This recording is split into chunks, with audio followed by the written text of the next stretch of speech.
Whole sports all plays. Yeah. Whole sports all plays. Whole sports all plays. 365, we making up plays. You talking the game, get you to the days. We're high in the court, the dime in the lane. Variety, topics, living the same. All presentation, sports information. In the airways, taking the nation. All sport, all plays, they working your faces. Grace at the field, so tie the laces. Whole sports all plays.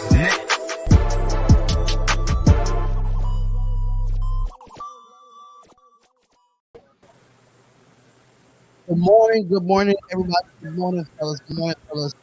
Somebody told me at the last minute, so bear with me here. I'm Darian of the AKA Spotlight of the Cowboys Network. This is ASAP in the morning. I'll be your host with my other host here. Got Trey, I got Sean, and I have Doug. What is going on, fellas? Good morning to y'all. What's good? Good morning. What up, Spotlight? What's good? Nothing, man. You know, I'm still saying Spencer Ratliff coming to Tennessee. You know, that's all. But good morning to everybody. Good morning to everybody in the chat. We are live on Facebook, YouTube, and Twitter as well. So good morning to everybody that's going to be in the chat. But without further ado, we're going to get straight into the topics here today. The topics is Monday Night Football recap. Doug definitely want to talk about, is it time for Daniel Jones to move on? Adding Von Miller to the Rams, does it make them a Super Bowl favorite, and many, many more.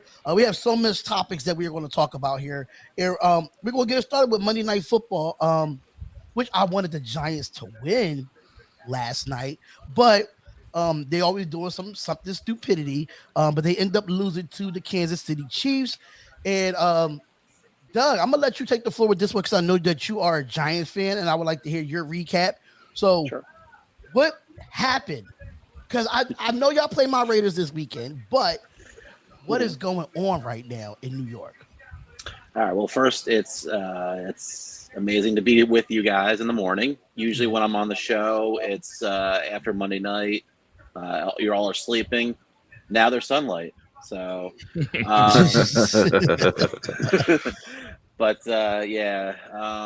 frustration, stupid penalties, costly mistakes. Apparently our coach has been dealing with headset issues, which shame on him for not finding, a way to overcome this.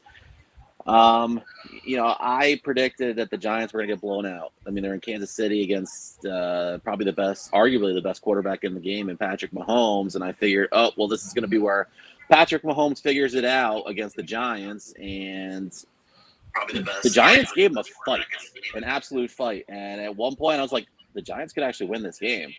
And then the Giants started playing like the Giants I've seen all year. It's like, there we go. There's the Giants are going to make the mistakes. The turnovers, the costly penalties.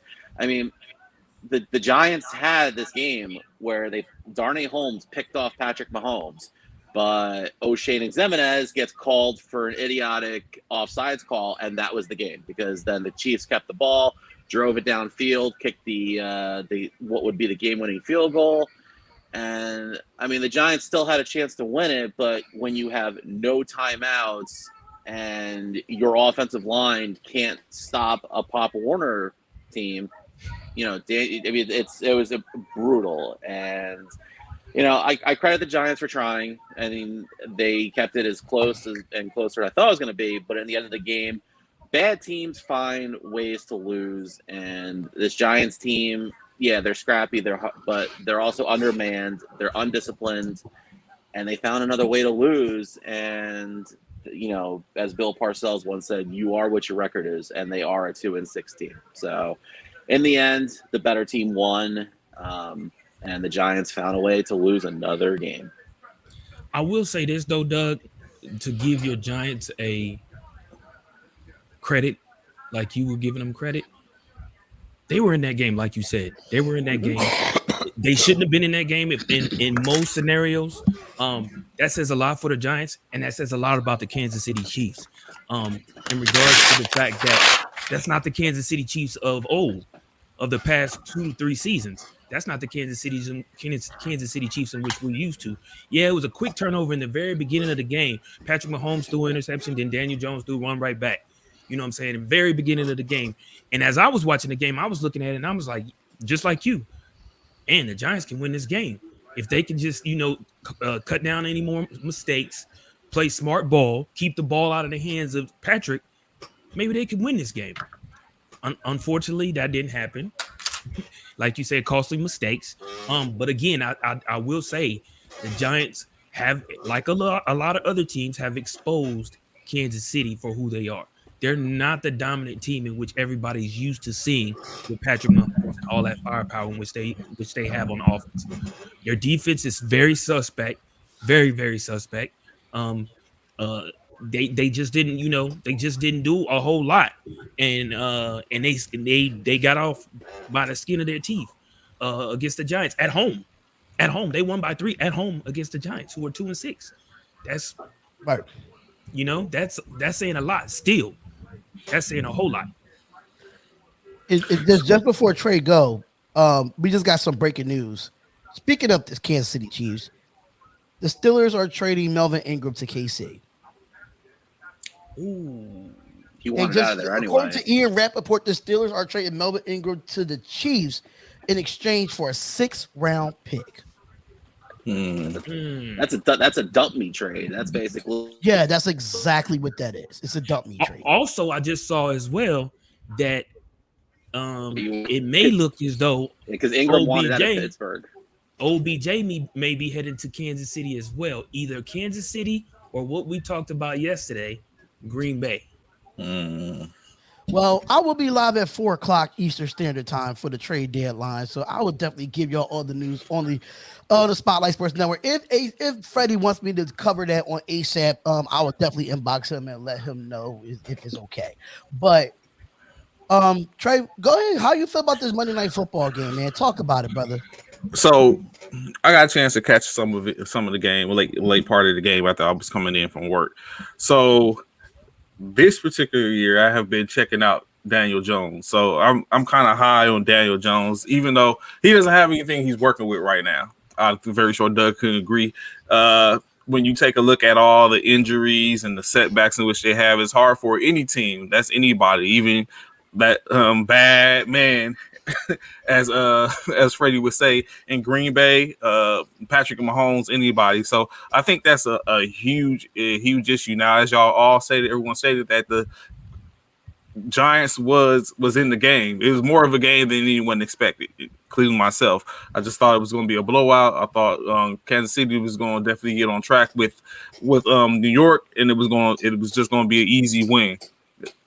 The Giants proved otherwise. But now they have to deal with more injuries, and I think it's Slayton's down, Pettis is down. Again, you put Daniels in a position where he doesn't have any weapons, and he's still learning in this thing called the NFL. So, but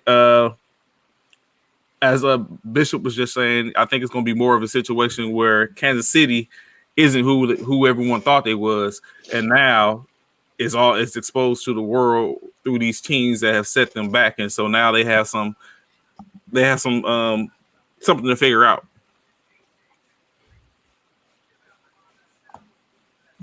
The game was close, man. When you look at it, the stats, the team stats, New York had 300, Kansas City had 368. I'm sure that's because they got the ball last. Passing yards, 228 to 261. Rushing yards, 107 to 72. Yards per play, New York had more yards per play. They had 5.4, where Kansas City had 4.8. You know what I'm saying? It's just, the game was close. You know what I'm saying? And obviously, as we can see, as the score shows, I totally agree with Trey. If you don't have weapons, it's hard in this league. If you don't have a premier number 1 and a number 2 to go to, it's hard in this league.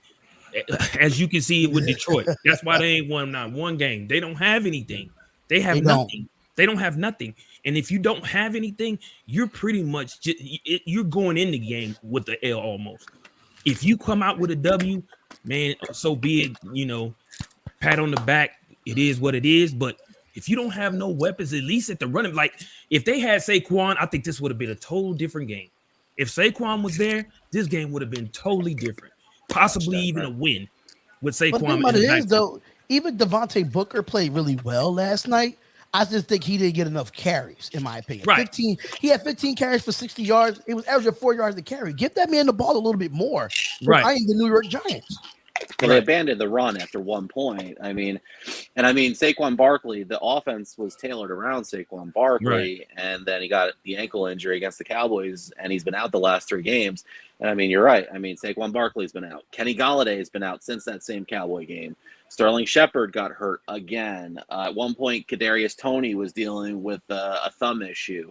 It's been a common theme. I mean, that the Rams game where the Giants got absolutely obliterated 38-11. I mean, they could have started an IR all-star team with all the injuries that they had. And Daniel Jones, that same Cowboy game, he had a concussion. Yeah, that's right. I mean, the Giants have been dealing with injuries and all year, and yet, I mean, they're still trying. I mean, the Rams game was the worst of them all. I mean, they had no business, and they had never had a chance in that game. But yeah, I mean, with the weapons, I mean, the lack of weapons, I should say, and yet the Giants still tried. So yeah, that does say that the Kansas City Chiefs aren't exactly, the team that we saw in the last 2 Super Bowls, because that Kansas City Chiefs team would have obliterated the Giants on any other year. But this year, the Giants had a chance, and they had a lead at one point. So that does say, I mean, it seems like Patrick Mahomes has been good for at least 1 or 2 interceptions the last, 6 or 7 games. Yeah. They've been good for a turnover every couple games. So, yeah, I mean, they got away with the skin of their teeth with a win. If I'm a Chiefs fan, I'm nervous going forward because you just beat a 2-6 team barely. That you should have had this game at halftime. It should have been an embarrassing game. Yeah, it should have been. I expected a blowout. I was prepared. Every year when I look at the schedule, I was like, all right, this is going to be a win, lose. I had the Chiefs as a loss, and I expected that. I mean, we're facing the team that's been in the Super Bowl the last couple of years. Right. I expected a loss on the road. I would have been okay with that. This is Patrick Mahomes. This is the Chiefs that have been in the Super Bowl. Yet the Giants went into this game and late into the game with a lead. They shouldn't have done that. Yet they were. Right. That's more on the Chiefs. And yeah, credit the Giants for fighting and trying and whatnot. But at the same time, if you're the team that represents the AFC in the Super Bowl the last 2 years, you should have on national TV against a 2-5, now 2-6 team. You should have put like 40 on that, because the Giants defense hasn't been good all year. We've had games where we've given up 30, almost 40 points. So yeah, Andy Reid and Steve Spagnuolo and the rest, and Patrick Mahomes and everybody else, they got a lot to work on. I mean, they're 4-4. They've got a ways to go. They're just 500, and the rest of their division now is pretty good. So they've got a lot to work on if they want to even think about the playoffs again this year. Well, I will say this: Daniel Jones, he spread the ball well. You know what I'm saying? For like he had 8 different receivers touch the ball. That's spreading the ball. Yeah. So he had 8 different receivers that touched the ball, so that's good. Nobody had over 100 yards receiving. The closest was John Ross with 72. But still, that's good. That means he's distributing the ball evenly across the board. But just think, like, again, that goes back to the thing in which I was saying. Just think if he did have y'all's running back, Saquon. If he had Saquon, that would have been just a whole different, probably a whole different game. Completely. We know Saquon can get it out. We know Saquon can catch it out of the backfield. He can run it. Like, come on, that's a whole different ball game. And with Saquon continuously going down, it's detrimental to the Giants right now. It's very detrimental. And that's the same too. The freak injury. I mean, if you've watched it can happen to. It was. That injury can happen to anyone. Unfortunately, in the NFL, he got stepped on. Right. And I mean, anybody can get stepped on and have their ankle just blow up like that. I mean, Saquon Barkley, and like you said, he can catch the ball out of the backfield. I mean, he is. Right. And the game against the Saints, where the Giants won their first game, that was Saquon getting back to what he used to be. I mean, he was finally getting out of his shell. He was getting all the rust off. He had over 100 yards total in the game. And I mean, he was slow because the Cowboys, they looked like they had it, but he was finally getting out of his slow start and getting back into his rhythm. and then boom, he gets stepped on, and then he's been out the next 3 weeks with an ankle injury. So when Saquon goes, the Giants go. And I mean, we've seen, even years where he's been hurt, he still gets 1,000 yards rushing because that's the kind of athlete and running back he is. And he's done that with a poor offensive line. So when he gets healthy and when he plays well, the Giants go. So, and you mentioned it too. Booker had 125 yards total. He had 60 on the ground. They abandoned the run at one point. And that's a kudo on Jason Garrett's poor play calling. I have been advocating for the Giants to fire Jason Garrett as the offensive coordinator for weeks. Whether they'll do it, I don't know. But yeah, they abandoned the run because Booker was having a good game. He was getting through the holes. He was actually having a very good game. And that was probably his best game all year for the Giants. And if they're going to go back to the run next week against the Raiders, give him the ball. Even if Saquon's healthy and ready to go, you don't know what his ankle's going to be. Booker definitely deserves more carries, and he deserves more chances to show that he can be the guy, at least if Saquon's not ready to go. So speaking of Daniel Jones, and we talked about it, during the Monday Night Football recap, but Daniel Jones was 22 of 32, 222 yards, 2 TDs, 1 interception, sacked 3 times. But his QBR is at 32.5. So that brings me to the question. Is it time for the Giants to move on from Daniel Jones? Ooh. And me personally, I say no. Understand you hear all the Russell Wilson talk, the Aaron Rodgers talk, all these quarterbacks want to be here and here. But if you bring them guys here, you still have not addressed the offensive line. So it doesn't even matter. You know what? Don't even start with me today, Freddie. Don't start your BS with me today. Oh, here he come with the Don't start with your BS today, all right? Well, at least I got a fellow Giants fan here. But Good morning, gentlemen. Good morning. How you guys doing? What up? What's good? What's up, Freddie? I say no. Did you guys notice? Move on from Daniel Jones. Did you guys notice how Spotlight came on here and started the show? Oh, good morning. He's kind of sleepy. He got a little crust in his eyes. They ain't woke all the way I up. got myself together, man. Don't listen. We were just having a good morning. And my dude Doug right down there like a vampire. He been hiding out at night. Now he's in the light, and he like, oh, it's daytime. What's going on? I was gonna say, usually I'm on the night times, and there's sunlight out. It's like, whoa, what's going on here? Yeah. But you know what, Doug coming on here a little too nice. I'm sick of it, Doug. I'm tired of it. It's Dave Gettleman. He needs to be fired this morning. Yes. He needs to have been fired weeks ago. New York don't want you. Get He need to be out. fired years ago. What you mean? Dave Gettleman. We saw what the problem was last night. The game-winning drive. That line did not protect Daniel Jones at all to create to even get set up a play. He had no protection. No protection. Nope. No protection at all. Dave Gettleman has to go. Why do you think Saquon Barkley keep going down? Why do you think Daniel Jones cannot make? We seen him when an offensive line protect him. We get production out of Daniel Jones. I'm just so sick of Dave Gettleman. Jason Garrett needs to go. There's a question mark on Joe Judge. I think he's a good coach, but there is questions about him. Even though the defense have took a step back from last year, I'm like, what's going on, man? Like, bro. Now, Freddie, I mean, when Dave Gettleman first came here, the first thing that he promised, he was gonna get the Giants the hog mollies, the big linemen, and I feel like for some of the things that Dave Gettleman has done well, the biggest areas that he has failed in, the offensive line, the pass rush. Those are the two biggest things. That's how you win in the NFL. Building, you win through the trenches. And the Giants, I mean, they got Azeez Ojulari, who's been one of their best pass rushers, and then Leonard Williams too, when they made the trade with the Jets and re-signed him.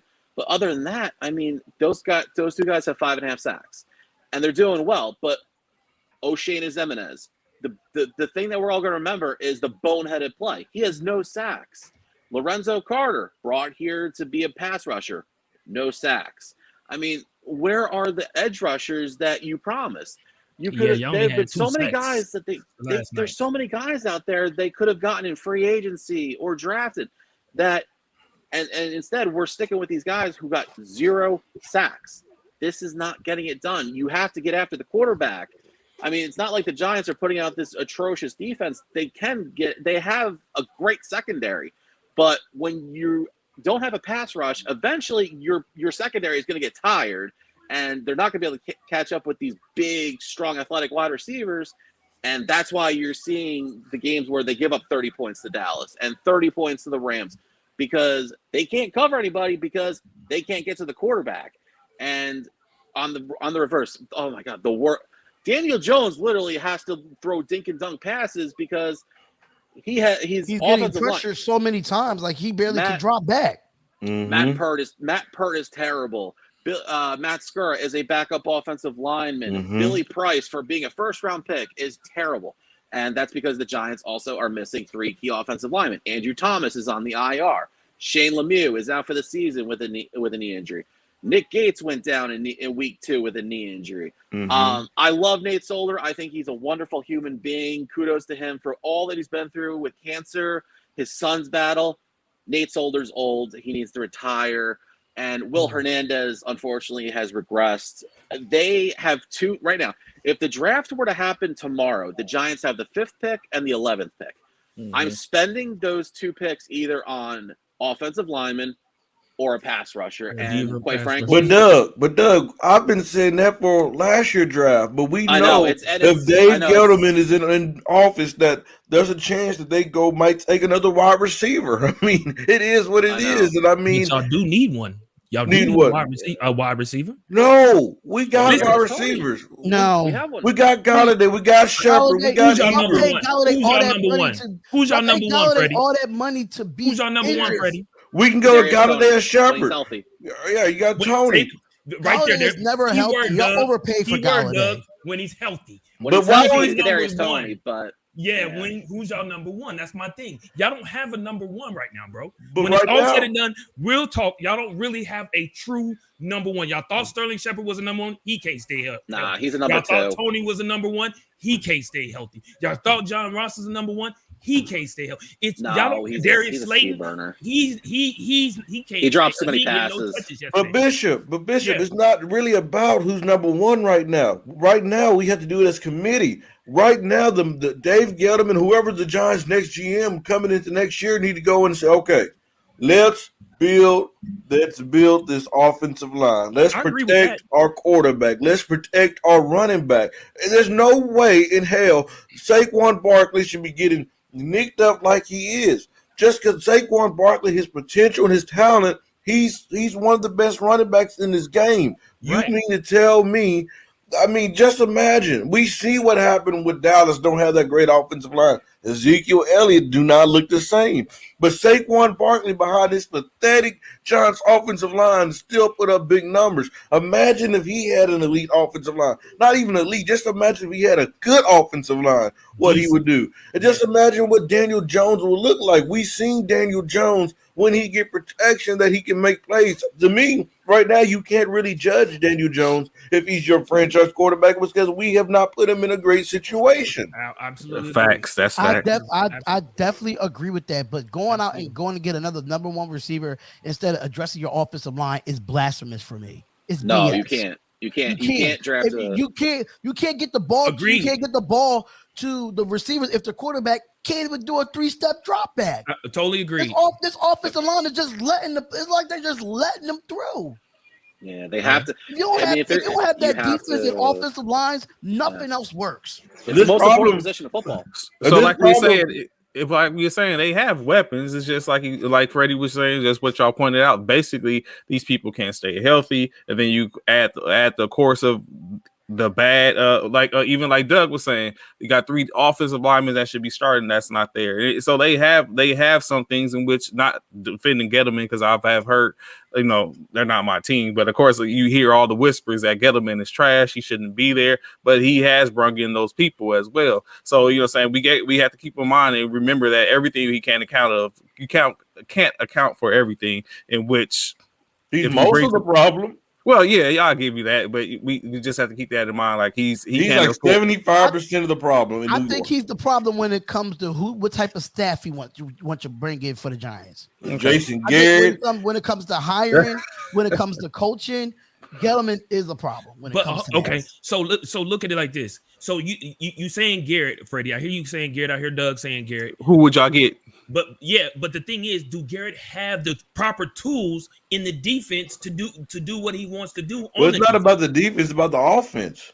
I mean, I'm saying the defensive coach as well as the offensive coach. Do they have the personnel on offense? When you go into this season, the offense, when you talking about you have a young Daniel Jones, when you have had a healthy Saquon Barkley, when you had a Kadarius Toney, Galladay, Shepard, a Ross, an Ingram, a Kyle Rudolph, that should be enough to compete in the NFC East. I mean, that should be enough. I agree. That's what I've actually advocated. Jason Garrett goes. They have an assistant on that staff, Freddie Kitchens, who was once the offensive coordinator for Cleveland. No, he wasn't a good head coach for Cleveland. He wasn't a good play caller either. Because he was good play caller. He was a head coach. He was the play caller as well. And actually, so here's the thing. So 2020, Jason Garrett had COVID. Freddie Kitchens had to step in and be the play caller. The Giants actually looked aggressive. They pushed the ball down the field. Something Jason Garrett doesn't do, and he hasn't done since he's been the offensive coordinator. Jason Garrett, once upon a time ago, was an aggressive play caller for the Dallas Cowboys before he got the head coaching job for the Cowboys. Then all of a sudden, it's like he pulled out the 6 plays of Madden and it was extremely boring. Ever since then, it's like Jason Garrett doesn't know how to be aggressive, except for maybe 1 or 2 games. I would say he's on the hot seat. Yeah, just get rid of Garrett. Let Freddie Kitchens give you something different, because for the one game that he got to call the plays for the Giants, he was aggressive. You know, even with all the injuries, you have Evan Ingram, John Ross, Kadarius Toney. Booker knows how to catch the ball out of the backfield. That's at least enough for Daniel Jones to at least come up with something to get the ball down. He had a 50-yard pass play to John Ross. John Ross is one of the fastest people in the NFL. Throw the ball downfield. At least let him take a chance. You're on the road against the AFC champions. What do you have to lose? Throw the ball downfield. Get aggressive. That's what we've been screaming at Jason Garrett for all year. I completely agree with you that the Giants have to get aggressive, but you can't get aggressive if your offensive line is not aggressive. Oh, I agree. And you have to, and you figure out. I would love this. I would love that. But that won't happen. He'll be a head coach, hopefully, one day in the NFL. I will say this, though. Yeah. This is not the first year the Giants need an offensive line. This is not the second year. It's been even since Eli, when Eli was the quarterback, we needed to work on the offensive line. I mean, they wasted the last 5 years of Eli. They wasted the last 5 years of Eli Manning with substandard offensive line. The Denver Broncos got to 2 Super Bowls because they had a quarterback who had a neck issue, who had neck surgery. They're like, oh, Peyton can barely run because he's older, but he can still throw. So we're going to build him the best offensive line possible. And that's why they got to 2 Super Bowls, and they lost one because they were up against the Legion of Boom and all-time defense. The other one was against the Carolina Panthers, which Peyton was done, but they still put up enough to beat them. And they had you have an older quarterback. That defense was if you crazy. have but that's the thing, though. You have an older quarterback. You better build him a good offensive line, because he can still throw, get the ball downfield. He's not going to run.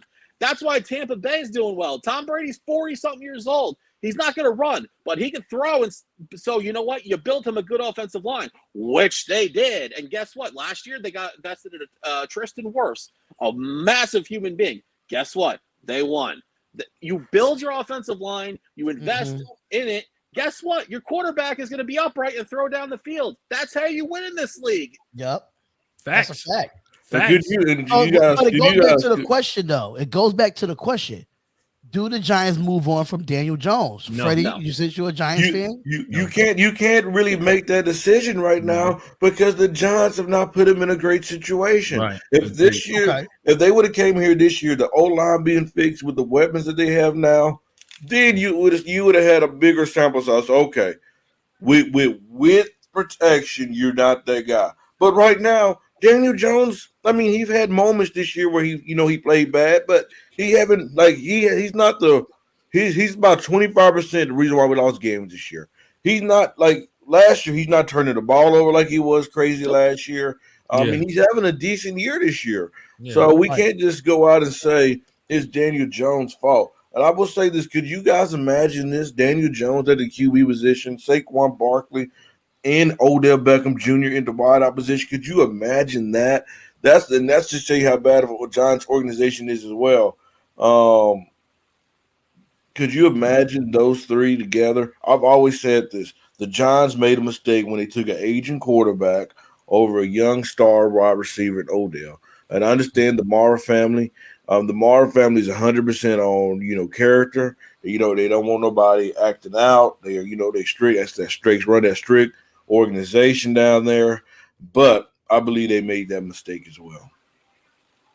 And I have to Anybody else have anything to say agree about with Daniel Jones? I have to agree with Freddie on, and I'm sure Doug feels the same way. You really can't say that they move on from Daniel Jones because he hasn't really had an opportunity to really show his worth.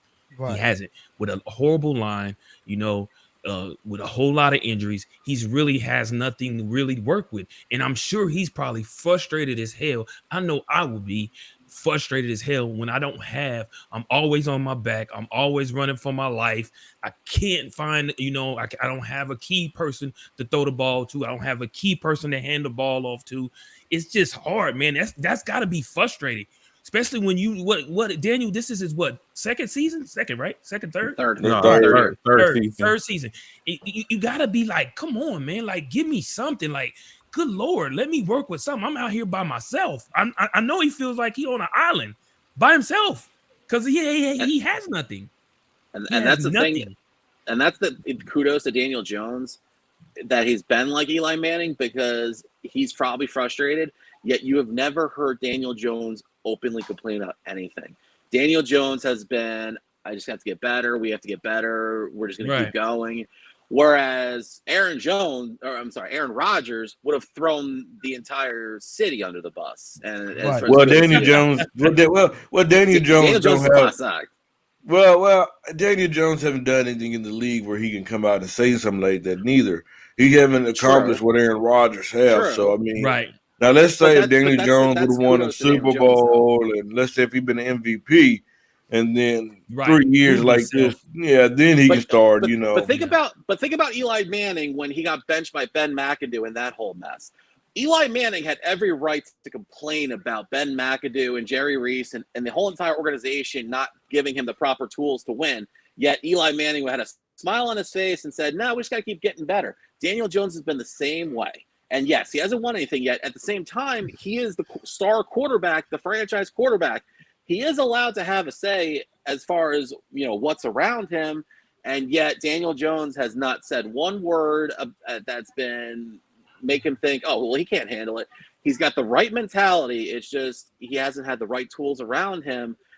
Get him some healthy players, get him the right players, especially the ones that are going to be around him, offensive line help.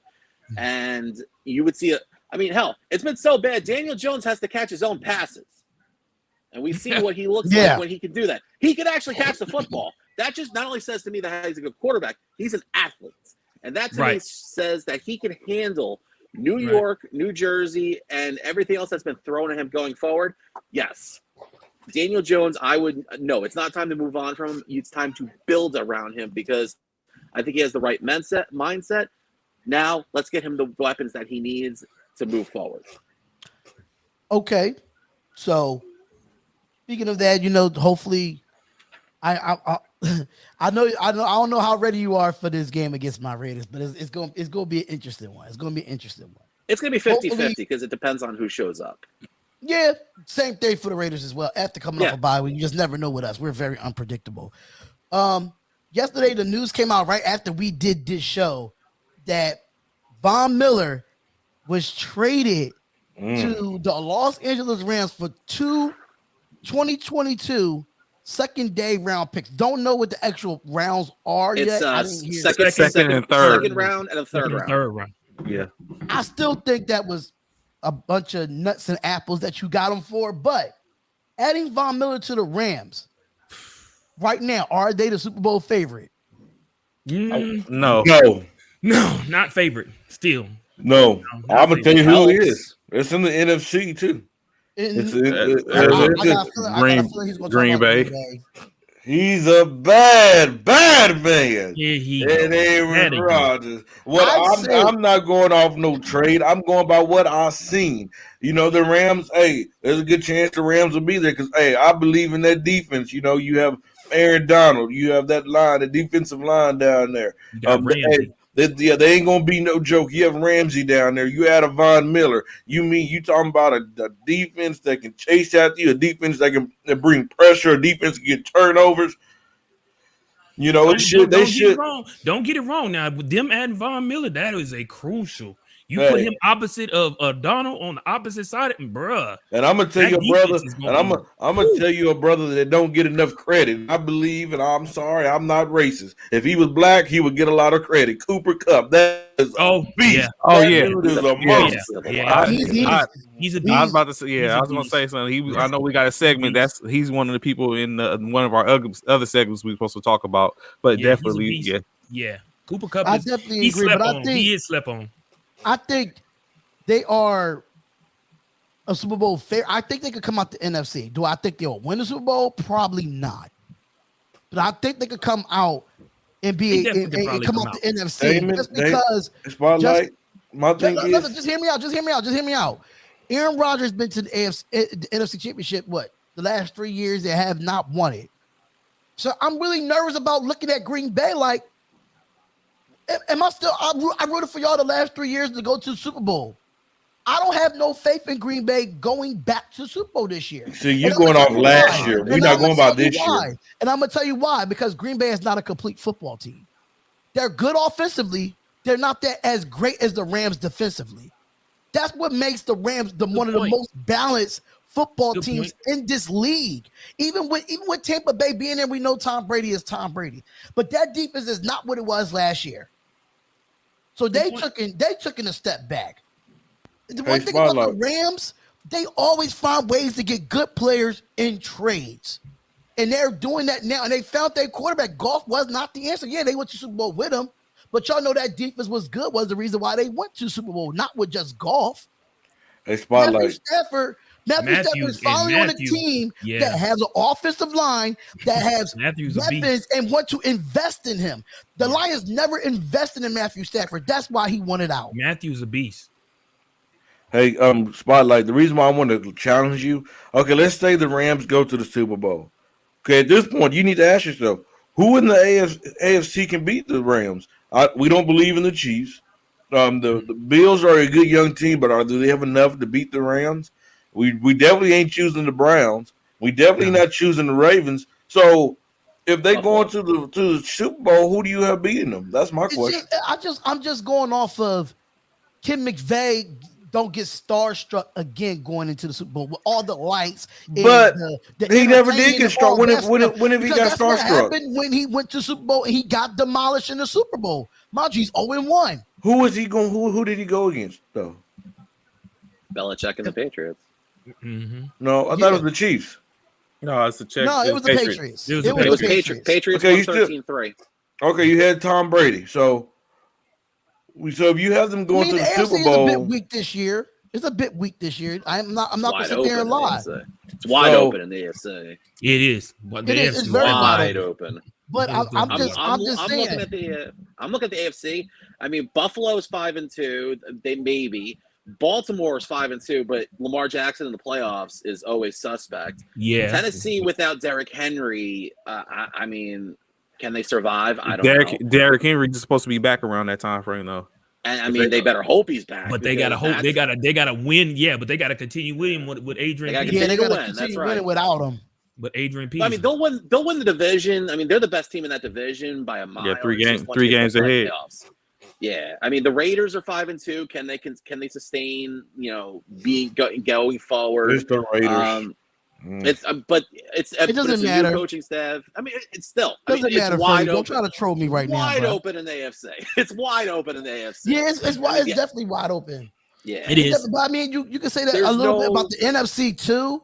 It's not too many teams. No, I you think- can't. there's I no- think- it's only- it's nah, only I like- think- it's I think the more whole- competitive in the NFC because there's a lot of teams that's 5-2 as well. There's a lot of teams that's Yeah. 6-2 in the NFC. There's no, I there's think no the whole runaway NFL team. is open at this point. It's not really Yeah, no there's runaway no- team. No, in there's the no league runaway at team all. right now. Yeah, absolutely. There's And not really that's no what runaway makes team. it great. That's what makes That's what this makes it season a good great. season. Yeah, this is what makes it a good season this year. But I The definitely think no Super one's Bowl running away. champions, Rams- whoever I think wins the Rams Super can- Bowl will come out the NFC. You can book it, you can bet it, you can promise it, you can sign it, you can sell Probably. it and ship it. I agree with that. That's I done. agree That's with a that. done deal. And, I agree and with it's not even gonna be the team who's the best team right now. Usually, with that. and it's always who's the hot hottest right team. now? It's Right. whoever gets Yep. hot in late December or Oh. January. Yeah, early January. Doug, what you say? Packers, Doug, what do you say? It's whoever the hottest team is coming in, whether it's December or January. The Packers did it. The Oh. Giants did it. It's The whoever Packers gets was the hot. hottest team, but couldn't get it done. That's the difference. Oh, It was look, the hottest team coming and in. who's but the could not hottest get it team done right now? 3 Who's the hottest Arizona. team? 3 years straight. Arizona. Arizona. Can't be no. They cooled down. They not the hottest team. They ain't cooled down off They of one lost loss. one Cool game. down. Cool They down cool off of down one off of loss, one bro. loss. Like, One come on. loss. loss. Yeah, They see, lost. They see, lost this- to Green Bay, but it was They lost to just Green Bay. You last can't week. call that There's a cool difference down. though. Everybody- Who's hot everybody- right now? They There's a difference cannot between cool who's down. hot right now and who's hot January 1st. That's a Exactly. big Facts. difference. I'm Totally implementing a different. I new agree with rule for the ASAP network that you must be drug tested before you come on a show because you guys You are need to be, being no, Freddie, you need to be fully vaccinated. The way you talk, you make it seem like you make it seem like every time I get on here, he's a Packers fan instead of a Giants fan. I'm a You Giants defend them fan. so He love damn him much. some Aaron You need to be Rodgers. fully vaccinated. I What like, I'm he saying loves is, his Aaron how's Rodgers, the bro. Green Bay not the hottest team? They've won like 7 in a row. 7 in a row. One So has loss in the beginning of Arizona the season. until that one loss. And they Hey, cooled boy. them off this Thursday. They cooled Hey, off now. I Hey, disagree with that. Kyler Murray's I hurt. agree with that. DeAndre Hopkins Remember when hurt. remember when JJ Green Bay Watt was is hurt. How they're not cooled off? Stop it, Remember when the Packers went 15-1 and looked like they were going to be the world beaters and everything, and then that team from East Rutherford named the Giants, who were 9-7, got hot and kicked their rear ends right out of the playoffs. Sure did. And speaking of which, doesn't- hey, somebody just made a good point. Speaking of which, in Dallas on a 6-game winning streak. Sure is. 5-game winning streak, but yeah, 6. You got to give them that credit too. Dallas is hot right now. They hot. But right are now. they I hate harder the- than I hate Green the Bay Cowboys, though? Doug. I hate the Cowboys. Yeah, I Cowboys think too. they I hate hotter the than Green Cowboys too. Bay. I do, but you saying Green Bay, but Dallas is in the NFC.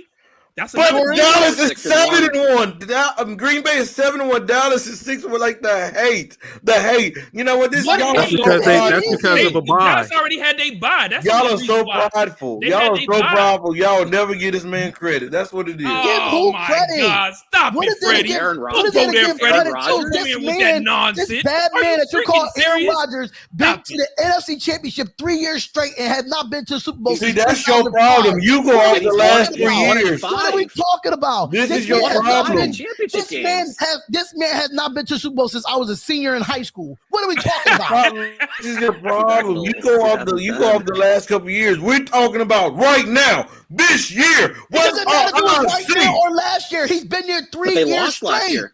They Three lost. years The Packers hosted the championship game last What is year. it Talking different? about this Look, year. Freddie, what is any different than this year than last year from the Packers? Thank you.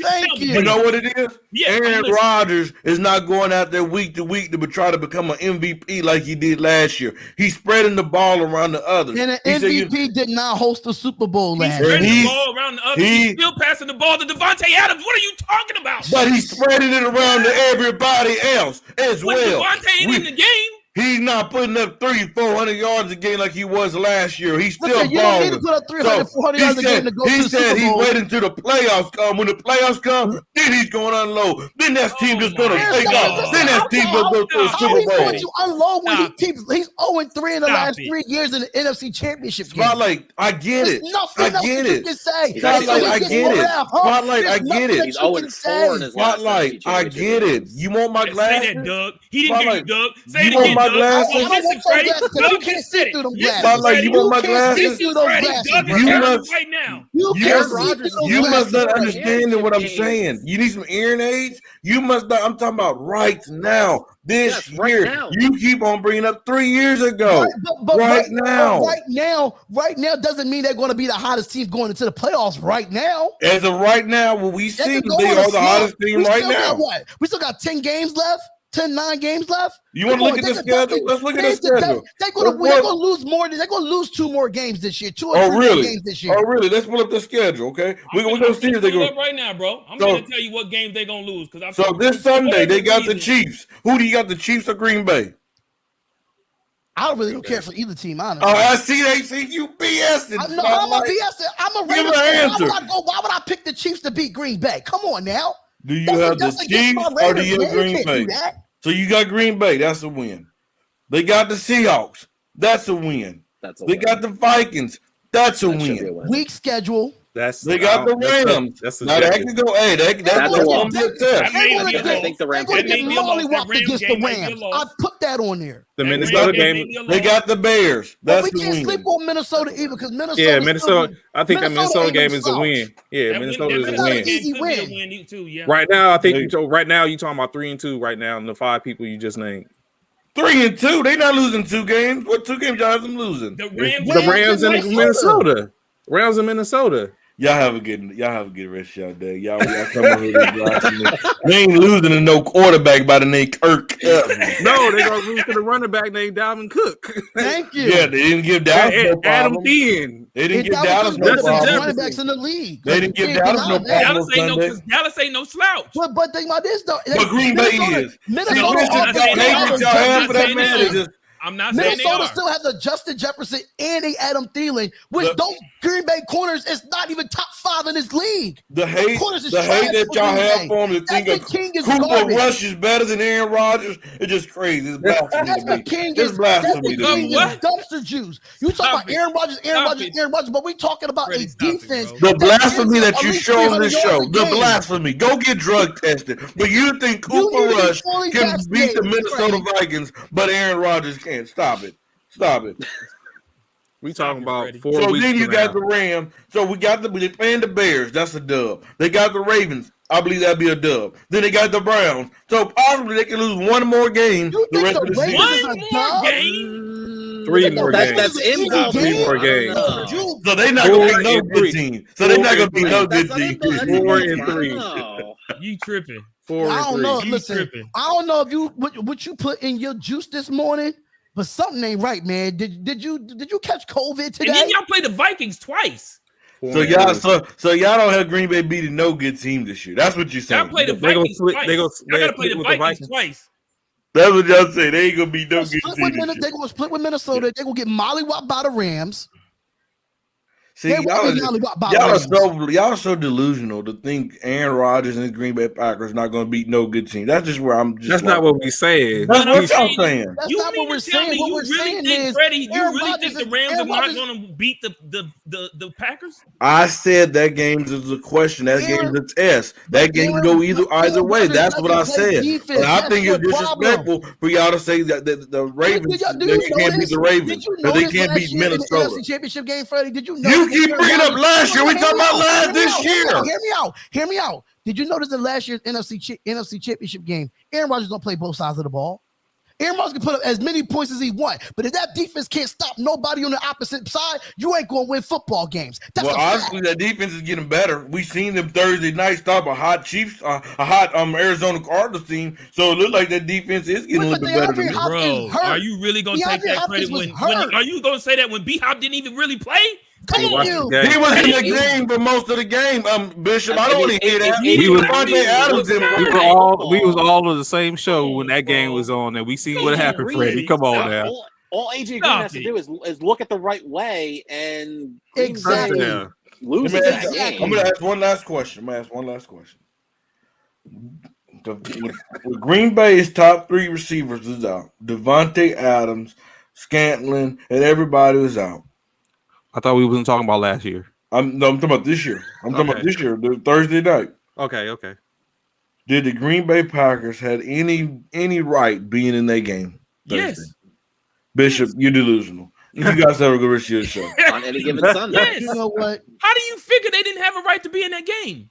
Because you have Kyler Murray, you have A.J. Green, Hopkins, the running game. We didn't You have Hopkins. defense. Who's Hopkins what played about running 2 game? quarters in that game. What are you talking about, Running Bishop? game There do was we no have? Hopkins. What running game? Green Bay has a better running game than Thank you. Arizona. Come Y'all on, are so bro. delusional. Oh my God. Y'all are so Stop it, delusional. Freddie, I'm man. sorry. Hey, Y'all you must didn't get your drug coffee? tested before Boy, y'all go if back you on didn't in the take your morning. bang, I need you to go get your bang, bro. Go get your Yeah. bang. Go get Spotlight, make sure y'all go whatever get you drug need, tested bro. for in the morning, please. I mean, get drug tested. We're not Go getting get drug your tested, coffee, bro. Go get your bang. Y'all need or whatever it is you get. Doug, I thought you had a little bit more sense. You need to get drug tested too. I'm sorry. No, but you make it seem like you're making it seem like the Green Bay Packers are just more of a Super Bowl favorite than the Rams is. What I'm That's how saying you is, making it Spotlight, seem. Facts. You are. Spotlight. What I'm saying is, you can't be disrespectful and say that the Vikings are better. You saying the Vikings? We're They're not not going saying to the beat Vikings the are better. I Vikings. said the Vikings were all split. he's saying, I Spotlight, said is they the were fact split. that I it's said Aaron it's not a Rodgers. walk in the park That's all he's game. talking about. That's It's all just I'm because of saying. Aaron Rodgers. I didn't say they was going to lose. I said it's not going to be a walk in the park game. All he's No, talking about you is said Aaron you Rodgers. had them losing. No, He you sound had like- them I losing. had them sounds split like the Stephen A. division. Smith. I said they were split. I won't say sound they like won't. Stephen The A. Packers ain't going to sweep them. Freddie A. That's Freddie A. Smith. So Green Bay's not going to be no good team at all this year. That's Well, no, what you're saying. No, no, no one's We're saying not that. saying that. Freddie, here's the thing. Okay. Aaron Rodgers is a bad man. He can Bad beat any football. He's a bad man. His team can beat anybody in this regular season. What we're trying to tell you is, and we're not trying to say it's a last year, 3 years, or 4 years, but at the same time, Aaron Rodgers has a tendency, once January hits, it's like the pumpkin happens, and all of a sudden it's like, oh, sorry, you guys realize I'm Tony Romo, and He's not Romo. I'm just saying, I'm Phillip Rivers. Yes, week one, but ever since then, what does this man have done? Stop it. I understand nothing. Aaron Rodgers is an MVP. I get it. I Aaron expect Rodgers this is man a to great hate. Hall of quarterback. Famer. Future Hall He's of a Famer. Hall of no Fame doubt. quarterback. Mike. He's Mike in the great. building.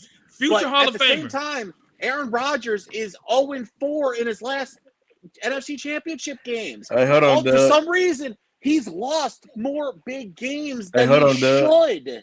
Hey, hold That's on, the Doug. problem. Hey, hold on, he you should guys. be in more Super Bowls, but he's 0-4 in his last NFC Championship games. He should have been in a couple Super Bowls. I'm talking about They right should now. have beaten the Atlanta You Falcons. can't go They off could have right now. beaten We Tampa can go off Bay. his regular season right now, But Freddie. they didn't. That's it. They That's it. weren't in there. Hey, bro. That's the problem. They should have beaten the Seahawks. Hey, It should have Doug, hold been on. Brady and Rodgers, and it wasn't. Hey, Doug, hold on. This is real support. This is real love. Mike out there in school, and this dude. What's up, Mike? Bro, What up, I Mike? was listening to this shit in class, bro, and you made me walk out of class, Freddie. What are you talking about, bro? Get him, Mike. Get him, Get him, Mike. Mike. What are you? Mike what are is you strutting get him. around talking because of his about? Chicago Bulls. That's why he's strutting around. He's like, yeah, my Bulls are dominating Bro. Chicago. But What my I'm Bulls saying busting. is, I Mike, walk out of class. What I'm Mike, saying get is, him, Mike, Mike. right Get now, him, we Mike. can't go off the last 3 years. Talking about this season, Green Bay is one of the hottest teams right now. We're not That's all I'm- denying that, Freddie. You keep saying They could- we're Nah, not they're denying not, that. though, bro. Exactly. We're They're not. not.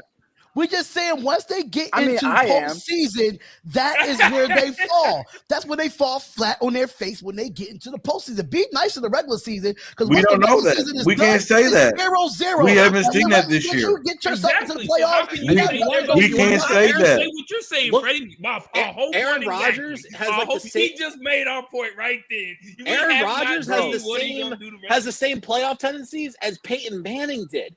Peyton Facts. Manning lost a lot of big football games, and he Facts. was one of the greatest quarterbacks ever. And yet, Aaron Rodgers, again, top 10 quarterback ever. Hall of Famer. He yet 0-4 in his last conference championship games for the Packers. Peyton Manning, same thing. Peyton Manning, one of the greatest ever, lost a lot of games, especially to Tom Brady and to the Pittsburgh Steelers and to a lot of teams he shouldn't have lost to. Right. It is what it I is. look at Sometimes it guys is what just it is. fold in January. And Freddie, I looked at it like this, and it was the point I wanted to make that not a lot of people covered is it's not really Aaron Rodgers that I'm concerned about when you talk about an NFC championship. It's that the Rams bring in Von Miller, they bring in Matthew Stafford, they bring in a bunch of guys that work. Facts. And the Tampa Bay Bucks, every single one of those starters came back, so you all know they're championship ready.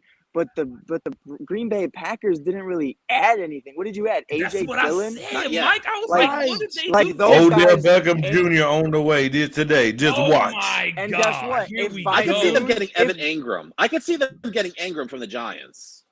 Man, I wouldn't. Yeah, I even, can see you him don't getting even Ingram need- because Tunyon is done for the Yeah, year. it's done. Yeah. right. but Odell at the end of- Beckham Jr.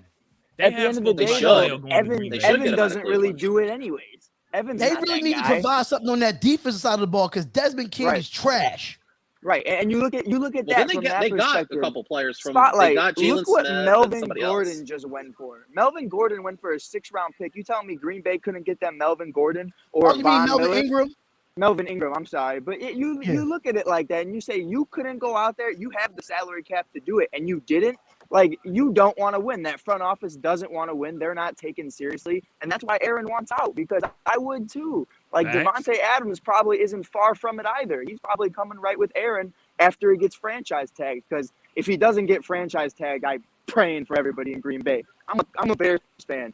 But if that man gets let go and they don't even try to franchise tag him, that's fucking ridiculous. Sorry. But it is, because you're about to lose 2 generational talents because you're incompetent. Freddie, I'm not saying that Aaron Rodgers isn't battle tested and he's not ready to win. I think he is, and I think that's why he wants out, is because he knows everybody else on that team, other than Devontae and Aaron Jones, aren't ready to win, and that's my problem with it. Everybody else got better, and Green Bay stayed the same with something that just doesn't work. It's not like Tampa where they stayed the same, but at least it works. You know what I mean? Like, it doesn't work in Green Bay. It really doesn't. Yeah, He makes I points. I mean, agree. They just don't he made do some good nothing points. to.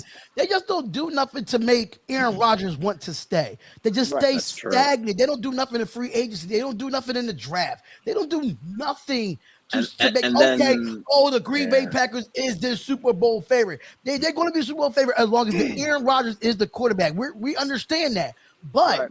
They need to upgrade some pieces on both sides of the ball if they want to win it all. That's all we're saying. Right. Gentlemen, Right. I Like gotta head out to work. I can't be like the Mike wind. skipping out on work. I the gotta head on First now. of all, So you dog. guys are gonna First shit of all, day. dog.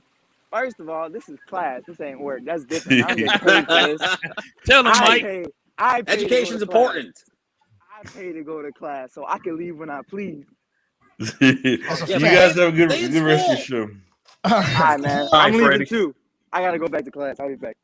All right, so we're Care, so gentlemen. since we're not talking about this because Freddie got to come in and do all because we have a lot of other topics to talk about. So we staying on the NFL. We have a couple more NFL topics to talk about, but right now through 9 weeks, who is your MVP so far? It just have to be quarterback. It could be anybody you think that could be MVP so far. Derrick Henry was until he got hurt. So what? Just like we was talking about the last segment when Freddie brung up that guy in Los Angeles, Cooper Kupp. I think Cooper Kupp is showing with the moxie and everything it takes. Top tier quarterback. Once he got a top tier top tier receiver. Once he got a top tier quarterback in Stafford. Matt Stafford. That's who I say right now is the MVP.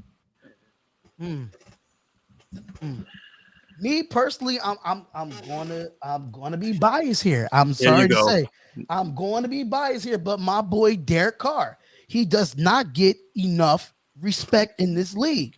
My guy is a top 5 quarterback in passing as of right now because he was top 2, but he was on a bye week, so he dropped down to number 4 in passing yards this year.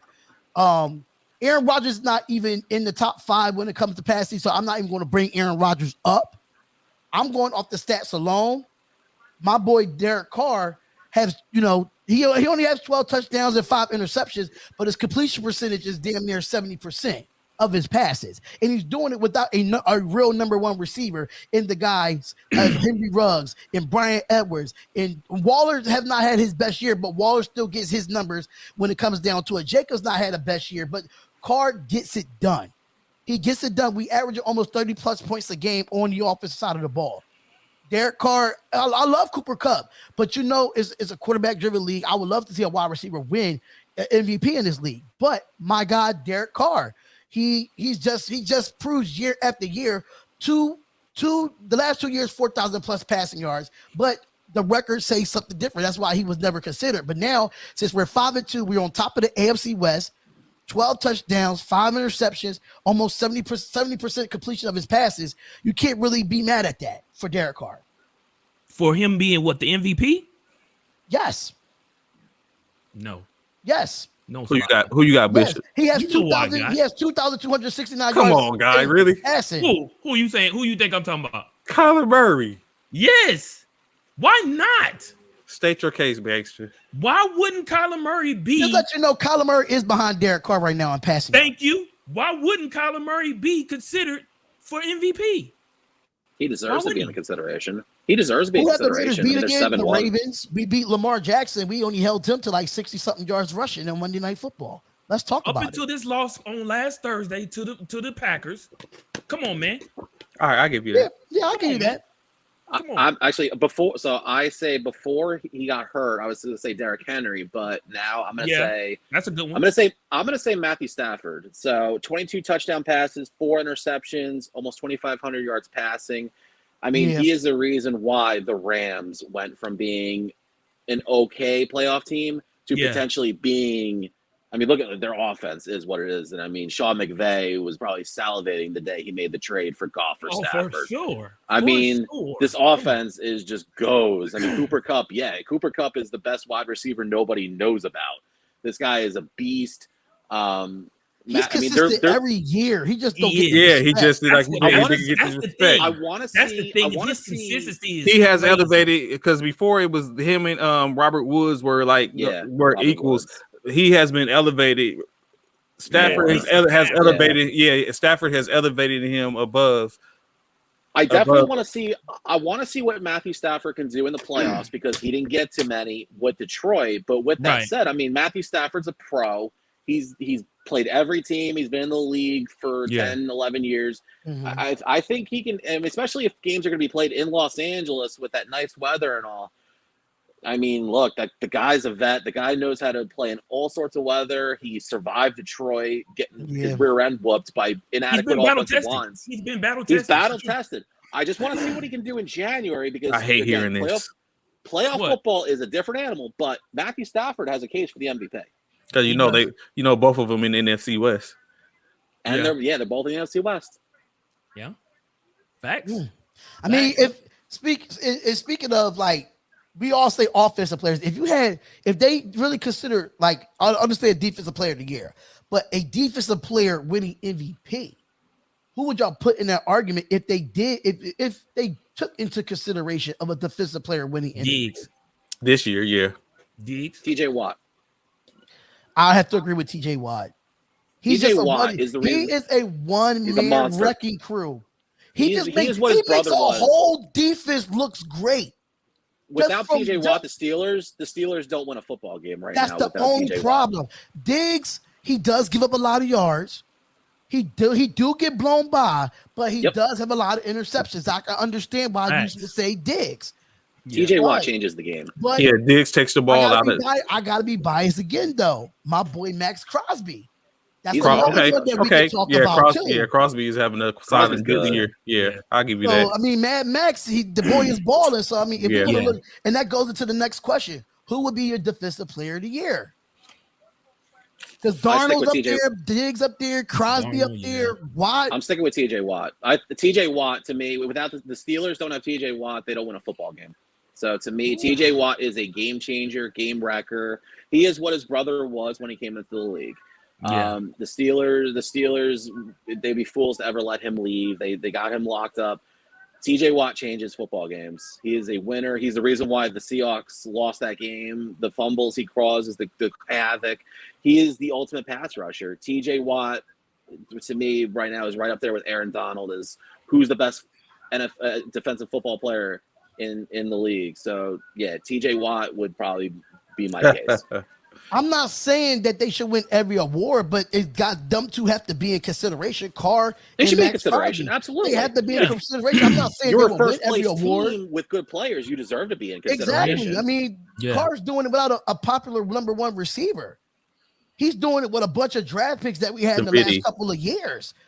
Nobody really talk about Brian Edwards. Nobody really talking about. They talk about Ruggs now, but everybody thought Ruggs was a reach. I even thought Ruggs was a reach when we got him. So I mean, I'm just saying, you just got to go. Coming into his own. Henry Ruggs is coming into his own. He's coming into his own. That's what I'm saying. So, I mean, Aaron Darnold. I mean, I know a lot of people have not talked about it. I know it's been the Rams at 7-1, I think, if I'm not mistaken. Yeah, I thought about Aaron Donald. I thought about him, but I don't think he's bringing. He's not having that season. He's not having that season. He's not having that season of pass. Yeah, he gets triple teamed a lot. That's the thing. People gear up for Aaron Donald and they get triple teams. I mean, he can throw people out of the way. It's just, but the Rams are overall have had this, and I think that's why they got Von Miller to take some of the pressure off Aaron Donald up the middle, because everybody's gearing up for Aaron Donald because he's the best defensive tackle in football. So you get a premier pass rusher who can give you a little bit of relief on the edge, and now you have to prepare for a Super Bowl MVP in Von Miller. That's gonna create some options for that Rams defense, and I'd be worried going forward if you got the Rams on your schedule. And not only that, now mind you, this second half of the season is going to be a difference, especially for Aaron Donald, being that they just got Von Miller. So now that Von Miller is on that team, Aaron Donald could come out of behind the shadows and be a serious presence. Yeah, now second half of the season. True. Yeah. So we got to see.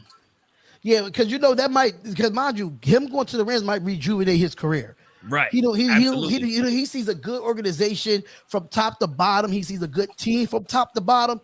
He's going to want to play 110% for them. Instead of playing with a Broncos team that's just depressed, it don't make changes at any part of the front office, don't make any changes at coaching. They just keep losing. I mean, they did win against Washington football team, but they had 3 straight losses after going 3-0. Anthony, stop it. If y'all get 12 to 13 wins, y'all not finna get 12 to 13 wins, man. You don't think the Raiders will get 12 to 13 wins? Nah. No. Really? No. Okay. Who y'all got tell me. No, real spotlight. Tell me who y'all got left on y'all schedule. I know this week we play the Giants. That's a win. We still play the Chiefs twice. We still play the Chargers once. Y'all might split that. We play Cincinnati, which I think Cincinnati is a beatable win. It's beatable. It's possible. Yeah, it's possible. It is possible. We play Dallas. We play Dallas on Thanksgiving. I don't foresee that. Please win that game. Only reason why I say that we can win in Dallas is because it's too many weapons the Cowboys' defense is going to have to cover for us. Mind you, Carr just don't throw at the Waller. Mind you, if you look at all the stats, everybody's in the same parameter when it comes to yards. Isn't that the same for Dallas? They got too many weapons for y'all to cover. Yeah, that's why I feel like this is going to be. It will be a high scoring game. It's really going to come down who's last going to have the football. Who's going to have the ball? I'm calling this one right now. Dallas is going to win by 13. I don't know. People sleep on our defense too. People sleep on our defense too because our defense is nice. Whatever. I'm just letting you know now. If Casey Hayward's on CeeDee Lamb, Dak Prescott better not throw that way. Casey Hayward's the number 1 corner in the league that has not been thrown to or given up a touchdown this year. So your schedule. So you're at the Giants this week. Yeah. And then you're home for Kansas City. Yep. And then the Bengal game. Yeah, the Bengal game is in Cincinnati, and right? then it's in Cincinnati. No, you're at home for Cincinnati. You're at Dallas for Thanksgiving. You're at home for Washington. That's a win. You're at the Chiefs. You're at the Browns. You're home against the Broncos. You're at the Colts. You end the season at home against the Chargers. That could go either way. So I don't see 12 to 13. I think we're split. I think we could be 11 or 12 wins. I think 11. I give y'all 11. I give y'all 11 sounds very doable. Yeah, 11 sounds doable. Yeah, 12. Yeah, because the way the Chiefs is playing, I think we can. But it's just it's a divisional game. I wouldn't say we will sweep them. But their defense is so bad. I don't care if they got Melvin Ingram or not. Their defense is still trash. Suspect. It is suspect. I totally agree. And Totally didn't you beat Kansas City in Kansas City last year? Yup, we sure did. So you could and we lost to them on a last-minute touchdown in Allegiant Stadium. Look, the 2-6 Giants almost beat Kansas City in Kansas City. You're 5-2, and you probably should beat the Giants this week coming up. Should. So, and there's an old saying: any given Sunday, you can go there and beat Kansas City. We already know. We saw that with the Jets and the Bengals this past week. We saw that. With Mike White. Mike White is being anointed the Messiah of New York now after that game. Yeah, Zach Wilson is definitely out the question at this moment. Speaking of the Kansas City Chiefs, after last night's win, can the Chiefs get some type of momentum going? I don't want them to get any momentum going because I'm a Raiders fan. I just want them to keep looking trash as they are. But from y'all perspective, do you think this game after beating the Giants, can they get some momentum going to try to get back in this AFC West division? It's a tough schedule. I mean, it is the Packers, the Raiders, the Cowboys, bye week, the Broncos, the Raiders, the Chargers, the Steelers, the Bengals, the Broncos. That's a tough schedule. That is a very tough schedule. At 4-4 with your offense being suspect and your defense, giving up what it does. Nobody can't stop nobody. That's a tough schedule. I mean, they could go under 500. They could go under. I mean, 500. the Packer game is a tough one for them. I mean, they're at home. Yeah. I mean, going to the Raiders, that's not an easy game anymore. And then you got the Cowboys who are playing well on offense. That's 3 tough games against 3 potential contenders. They could possibly go under 500. That's why I say they could possibly go under 500. They could be 4-7. Yeah. They could definitely be 4-7. And I would love to see that because I hate the Chiefs so bad. You're a Raiders fan. Of course you want to. Yeah. I want your Raiders to beat the Cowboys on Thanksgiving. Is it going to happen? I don't know, but we want our rivals to lose. We don't know. But we got to think about it too, though. We talked about this yesterday, Bishop, that, mind you, the Dallas Cowboys are not great in November. They're not. That. Facts. So, that is fact. So we talked about that yesterday. That is fact. They're not great in November. So, I mean. They lose a lot of Thanksgiving games, which makes fact. my Thanksgiving so much better. But still, they lose a lot in November. That's when you see the real, like, the wear and tear of the season gets on. We are 2 days into November already. You're right. That's right. Yep. They are not good in November. I mean, I understand they have a high-power offense, and so do our Raiders is just in the top 10 when it comes to points scored with Dallas. That's why I feel like it's a really evenly matched game because even though both our defenses can be up one time, down one time, but both offenses is consistent. Right. So I just feel like that Thanksgiving game is going to be very interesting. It's going to be a good one. It's definitely going to be a good game. Definitely. I want my index card revenge back against Dallas. I want my index card revenge. But I think the Chiefs don't probably get no momentum going. They have a lot of issues. They average 10 to 11 penalties per game.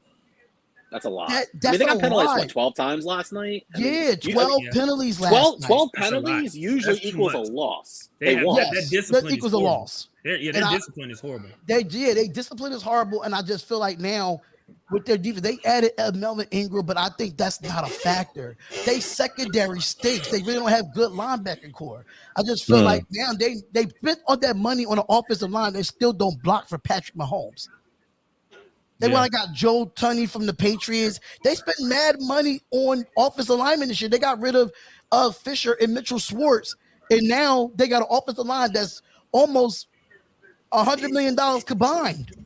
And you can't block for Patrick Mahomes. It just doesn't make any sense to me. So I don't think they'll have momentum after the Giants game.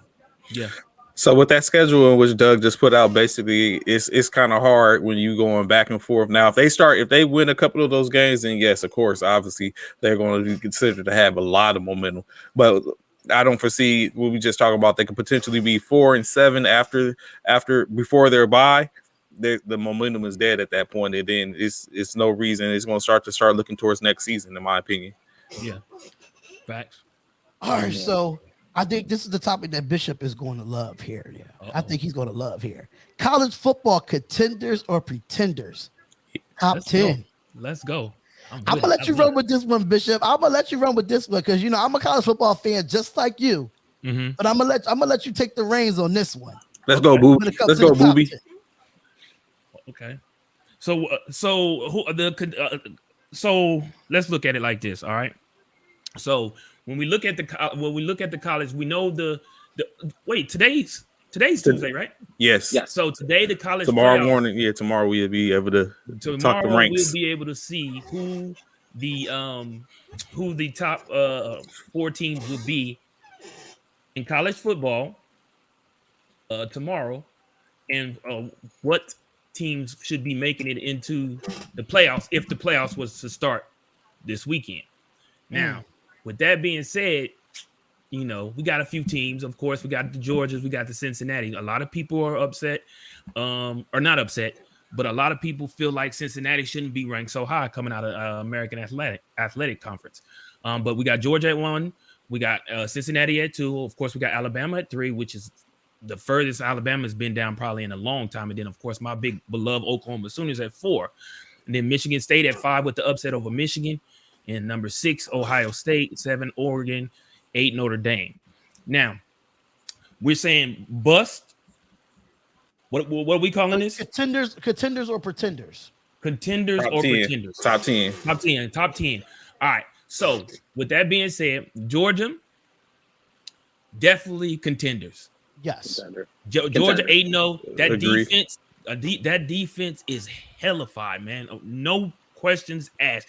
That defense is something that 300-pound defensive tackle that they have, I think he's 340 pounds at 6'7", is ridiculous, bro. Yeah, Clemson's in the ACC, Anthony. They're in the ACC. Not the American.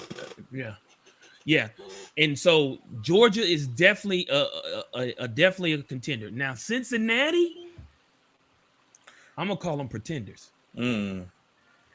That's a basketball school usually. It is. But it's starting to turn into a football school. The last couple of years, we're not going to sit here and act like Cincinnati the last couple of years have. Actually, the football team has been better than the basketball teams. The reason they're in the position they're in right now is because over the past couple of years, they have been showing that they deserve to be in a conversation as a football school. So, okay.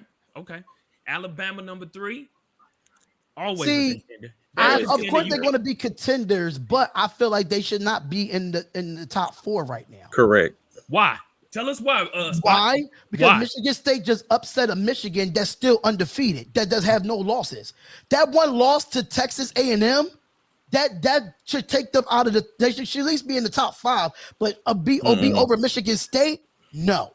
As we had the conversation. Michigan State. As we had this conversation before, go ahead.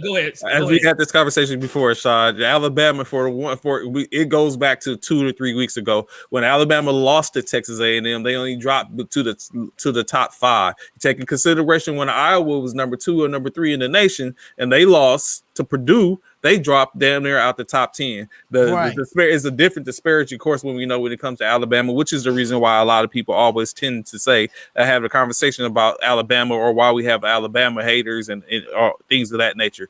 But Alabama should not be in the current position they are in right now, especially when you have teams like Michigan State, even Oklahoma, I guess, that are undefeated and haven't had a loss yet, and they're still in the top. We're not even talking about Wake Forest because Wake Forest is 8-0 right now.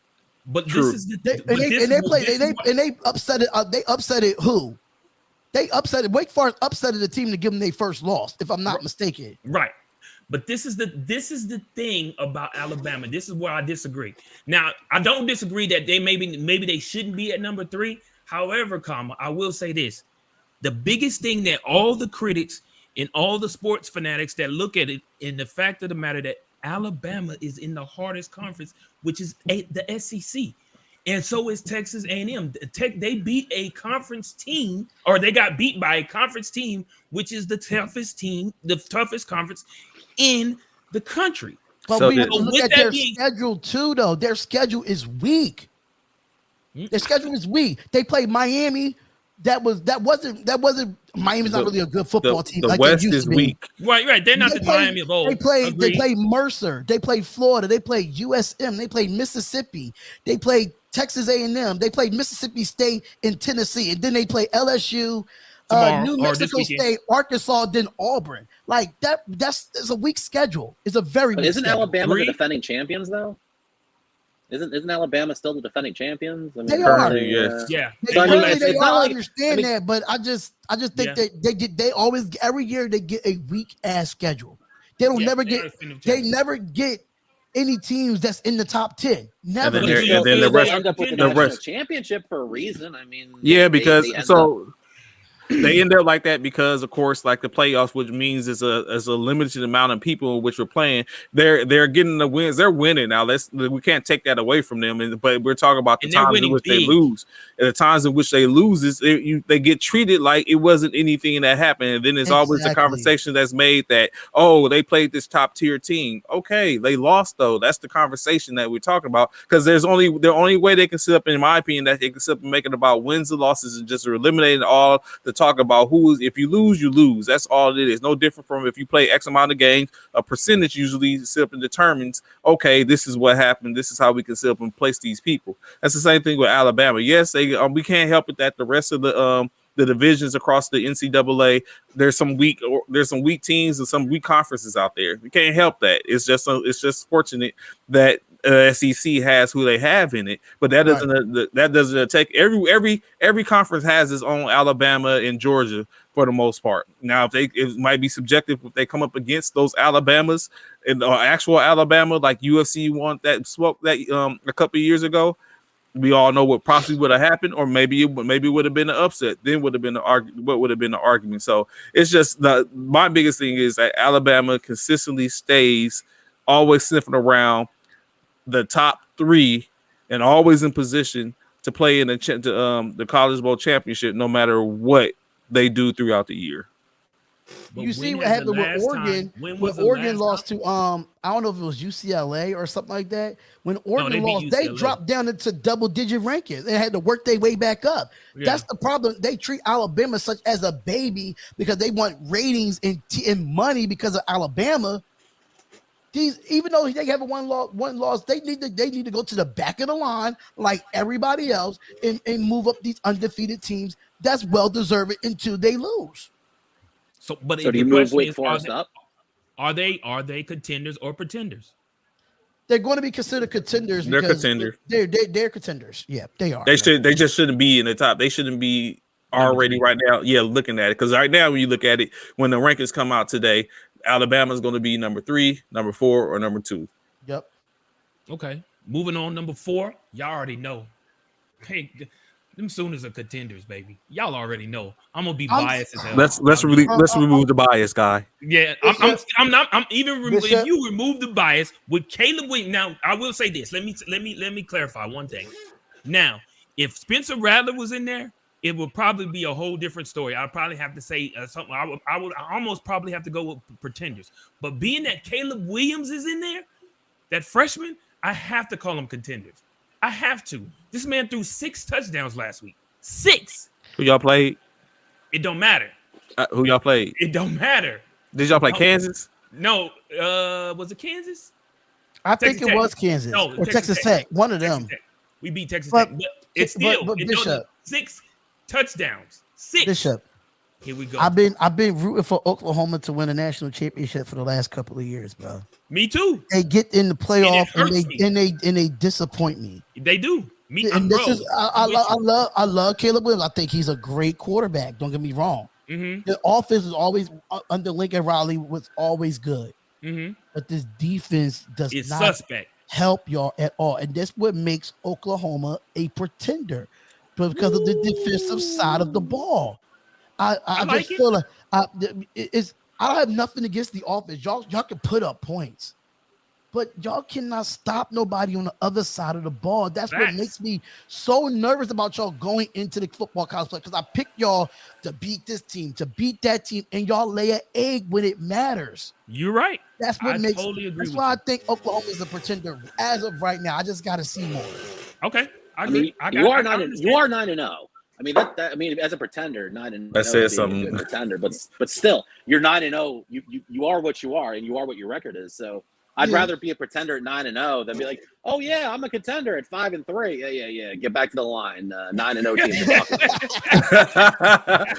I thought a team that was 9-0 said something. Facts. All right, moving on. Number 5, Michigan State. Pretender. They are pretenders because of the division that they're in. Big Ten. The Big Ten is not what it is. Yeah. I mean, Michigan's probably pretenders as well because I think they right after them, if I'm not mistaken. No, Ohio State is number 6. Ohio State is pretenders too. They are pretenders as well. Woo! He's got 3 pretenders. I got 3 pretenders. 4, 5, and 6. Because Ohio State, when they laid that egg against Oregon, they struggled after that game. Mm-hmm. They struggled. So I can't. They're week to week for me. Okay. They week to week. I give Michigan State a contender. I give Ohio State pretenders though. I do give Ohio State. Michigan State. I have not really seen much from Michigan State this year until I saw the Michigan. That comeback on Michigan though. That comeback on Michigan. Yeah, that comeback on Michigan was crazy. That makes me look mad crazy. So are y'all saying? In saying that, are y'all saying that Michigan is a contender? Oh no, they're pretending. No. So until Harbaugh leaves Michigan, they're gonna always be pretenders to me. Yeah. Until Harbaugh leaves Michigan, they're gonna always be pretenders. Okay, this is one for you, Trey. Don't stop playing with me, guy. Stop playing with me, guy. Number 7, Oregon. So outside of them being in with the great the real USC, I'm going to say I still have them as a pretender. Mm-hmm. Still have them as a pretender. Y'all do too. Both of y'all, Doug, you and Spotlight. Oregon never wins a big star football game. running back done for the year though. Yes. Yeah, their star running back for Oregon is done for the year, and he was Oh their yeah, offense. that's right. Yeah, you got to take a consideration. Like they squeaked out 2 games in which they was dead to rights. UCLA and who was the other? I think it was Cal, where it was. I mean, they came back. I mean, like a win is a win at the end of the day. But when we're talking about them for a potential chance to the national championship, to put them in there with the other 3 individuals is what continues to damage the Pac-10's, the Pac-12's reputation. The Pac-12's reputation, because it's like, okay, we sit up and put these teams, which is usually even USC, Utah, we talk about these teams, or Arizona State, to be with these top tier SEC and Big 10 and 12 teams, and then they get crushed. So I at this point, I think that's hence the reason why I said they're a pretender. Pretender. Okay. Number 8. Go ahead. Spot. Oregon is just like reminds me of Oklahoma. They always disappoints me, man. I be rooting for these teams and wanting them to win. Yeah. But it's just like, they lose in the big games.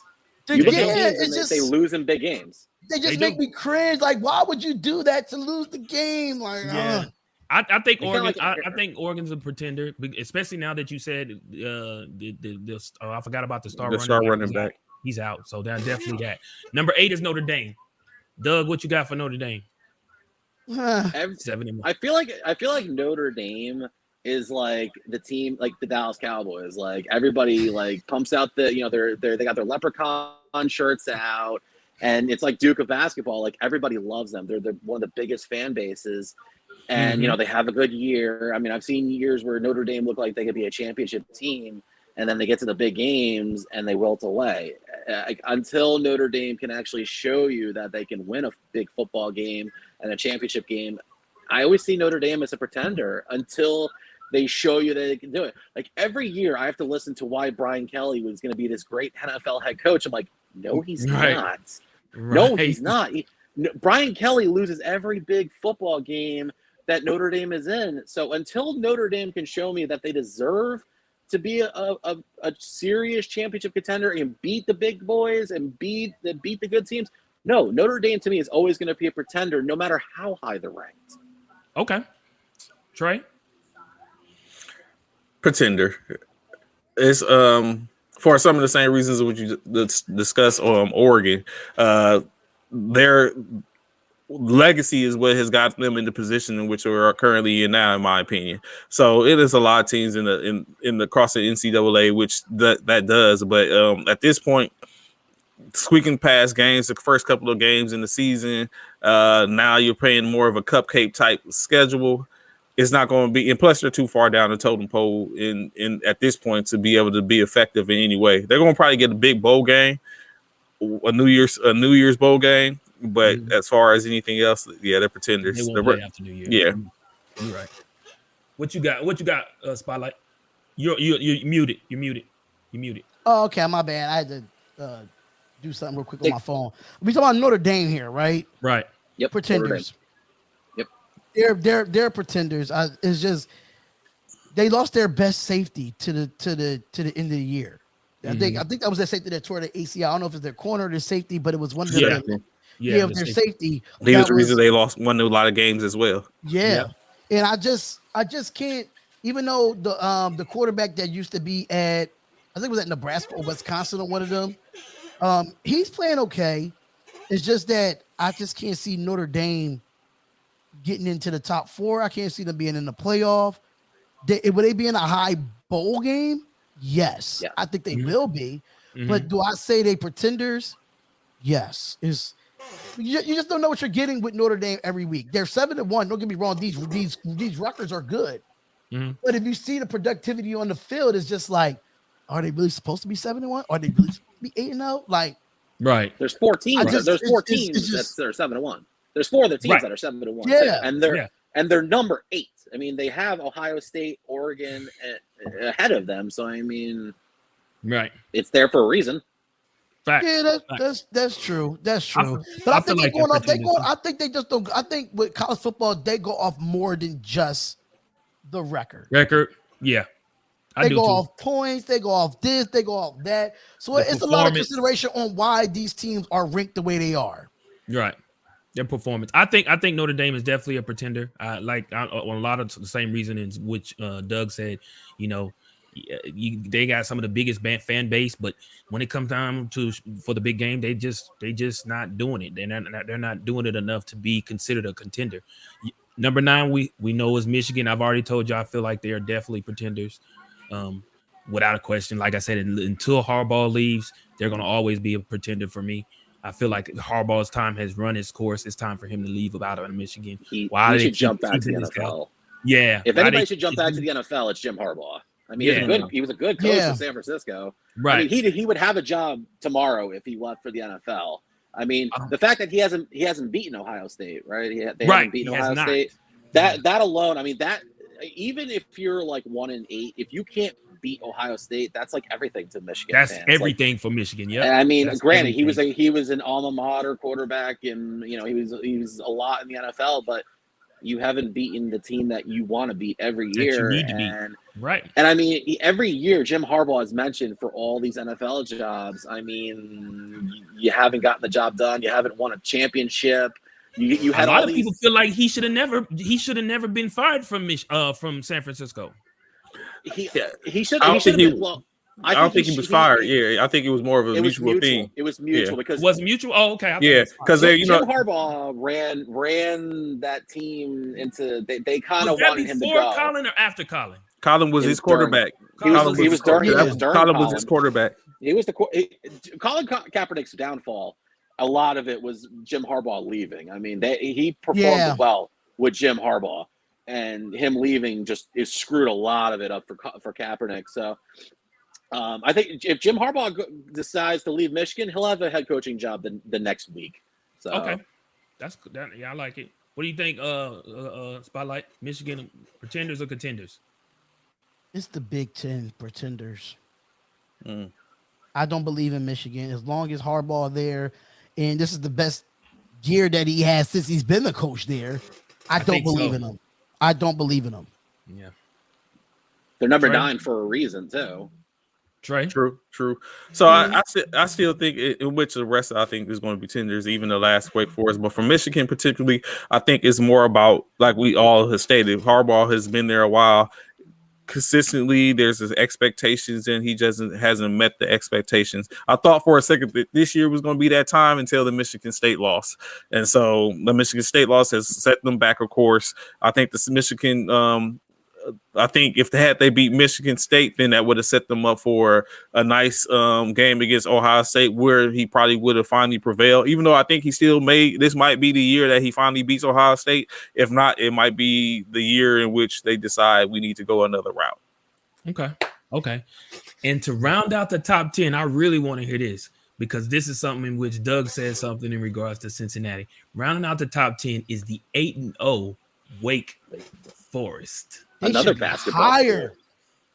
Yes, another basketball school. Exactly. Who did they beat? They beat Clemson. They beat Clemson when they were number 3. They beat Clemson when they was number 3. Yeah. They beat. Wait. Let me make sure. So I know they had Old Dominion, they had Norfolk State, they beat Florida State, they beat Virginia, Louisville, Syracuse, Auburn, Army, and Duke. But they beat somebody else though. I gotta look at the full schedule because they didn't even play Clemson yet. Yeah, you're right. That was last year's. Who? Hold on. I swore they upset somebody. They did upset somebody. I'm trying to think who it was. Because they're on their schedule, last person they played was Duke, and that was 45-7. But Duke what was Duke's record at that time? Duke. Nah, that wasn't. I think that slacking of Army was because Army wasn't considered a slouch. That might have been the that might would have been the upset. Those points that they put up 56-70. Yeah, that got to be it. Or Virginia, Florida State been trash all year, so it might have been that point, the 70 point output against Army, maybe. Nah, not Army. I swore it was somebody. I swore it was a team that was undefeated that Wake Forest went into their home and beat them. If I'm not mistaken, I don't know if it was Wake Forest or it was another team that looks like Wake Forest. All right, so they beat Louisville. They beat Florida State. They beat Virginia. Syracuse. They consistently have been smashing people. Army. Yeah. Except for Syracuse and Florida and Louisville. Yeah. So you're right. Maybe I don't know. It might be a body of work. It might be a body of work. Oh no, it wasn't Wake Forest. It was Purdue. It was Purdue that upset someone. Oh, Purdue beat Iowa. Yeah, beat Iowa. They beat Iowa. Yeah. See those colors. It's those colors, man. I get them confused. Yeah. But the thing is, so this right here draws a huge eyebrow lift. Like they haven't really played no one to be ranked 10th. So if you look at it, they really haven't played no one to be 10th. They played Old Dominion, Norfolk State. Okay, I give them Virginia, Florida State, just like Florida, they ain't Florida State or O, Louisville, and Syracuse. Can we say the same thing for Alabama though? Army. But true. I got you. But at the same time, Wake Forest is ranked 10th. They're not. I mean, they still like you said, like somebody said a minute ago, they still 8-0 or 7-0. Which is well deserved. Number 10 is not bad. So you guys look at they're the best. So when you look at the undefeateds in the top 25, there's only one other undefeated top 25 team under 10, which is University of San Antonio. So UTSA. UTSA. So when you look at that might be why, because they're undefeated, one or two losses. Yeah, so that could be a possibility because, like you said, when you look at their body of work, they've been smacking teams. Like it ain't just been walking apart. They definitely putting up points now. I will say that, and that might be the reason why they're 10th because of the points that they're putting. They put up 70 against Army, they put up 45 against Duke, 40 against Syracuse, 37 versus Louisville, 35 Florida State, 37 Virginia, 41 Norfolk State, 42 Wake against Old Dominion. And a lot of those were complete blowouts, except for maybe two of them. The body of work, like you said, Trey. So with that being said, are they contenders or pretenders? They're too far down the line. It's pretenders. Yeah, they're too far.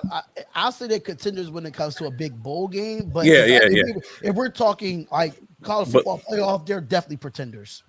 But their season, their last couple of games in the season was going to be very telling as well. I mean, aren't they kind of like Cincinnati's games too? Like, if you look at Cincinnati's games, they beat Notre Dame, but I mean, you look at Wake Forest, it's like, who have you really beaten? Like you're beating these unranked teams. I mean, yeah, you're undefeated, but they're 10. It's not like they're ranked above, the Michigans and the Notre Dames. They're an 8-0 team at 10. I mean, Correct. Now, Yeah, that's why I think if it's we're like going that. that strength of schedule, a lot of these teams wouldn't even be top 5 or top But this 10. this is the We're thing, looking though. at strength of schedule. So that But this is the for thing, though. what Doug said, they're dominating their conference, though. Their ACC Atlantic, they've run through that's their why conference. that's the why thing. I think that's why they're in the top 10 for Yeah, what they've Doug ran through simply their said. conference. In the Everyone ACC else, Atlantic, yeah. they've already played North Carolina State, Louisville, Florida State, Syracuse, and Boston. Oh, they ain't played Boston College, but they've already ran through 4 of the 6 teams out of 7 teams. And 7 teams. it comes out to, like 16, Doug was just 16. saying, Four- they're running through everybody else, and so for who they've played and what they've been doing, their body work looks good. Now, like he said, of course, Michigan 1 loss is ahead of them, because Michigan has played a better competition.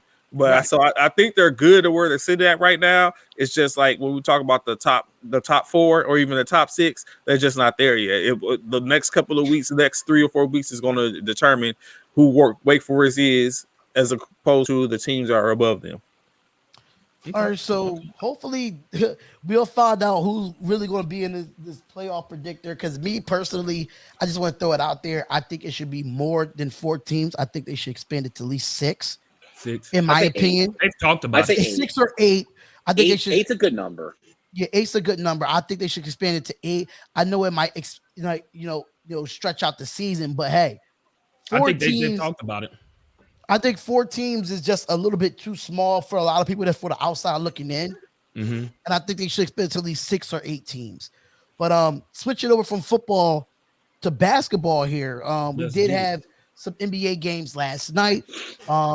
But some notable games that we're going to talk about as well. Portland and Philadelphia, especially what Damian Lillard said at the press conference. That's something that he said. Washington and Atlanta came down to the wire, which Atlanta ended up winning 118-111. Chicago and Boston. That was a good game, and Chicago came back from a 20-point lead to beat Boston 128-114. Toronto lost to New York. Toronto beat New York 113-104.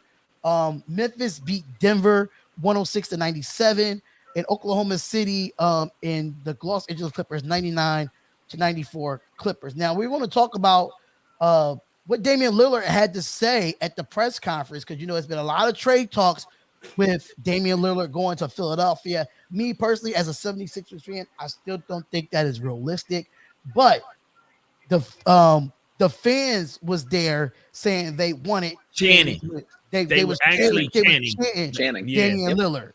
Yeah. Even though that the Sixers did beat them last night, Powell had 22 points to lead, surprisingly, because Lillard had 20, McCollum had 20, and Powell led with 22. And with the Sixers, we didn't have Tobias Harris or Embiid, and Curry led them with 23 points. Damian Lillard said he loves that Philly gave him so much love in the city. Even though the Sixers beat Portland, understanding that. Is this something that might be re-talked about again since this happened in Philadelphia in this press conference? Like, do you think the Sixers would finally make the move to go out and get Damian Lillard? They should. I mean, the Sixers, with all the Ben Simmons drama and everything, they got exposed last year. They got beat by Atlanta.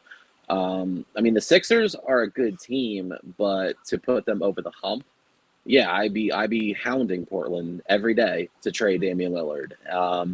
Now Portland has been stingy. Portland doesn't want to give him up because Portland thinks that there's some sort of contender in a deep, deep West, and they're not. Right. I think Portland needs to blow it up, start over. They can get a haul for Damian Lillard. And I know the Lakers tried to get Damian Lillard before the draft, before they moved to Russell Westbrook. Mm-hmm. You'd have to give up what the Nets gave up for James Harden. You're going to give up your future, but for somebody like Damian Lillard, who's 31, who is a elite talent right now in the NBA, you're going to have to mortgage your future for the present right now And a team like the Sixers, who were the number 1 seed in the East, who could have done more if Ben Simmons hadn't, spit the bed last year in the playoffs. You get somebody like Damian Lillard, who is a gamer, who's bulldog tough. That changes the entire complexion in the Eastern Conference. That is wide open, and it's early right now. So you're talking about a trade that would probably happen closer to the deadline, if it's going to happen at all.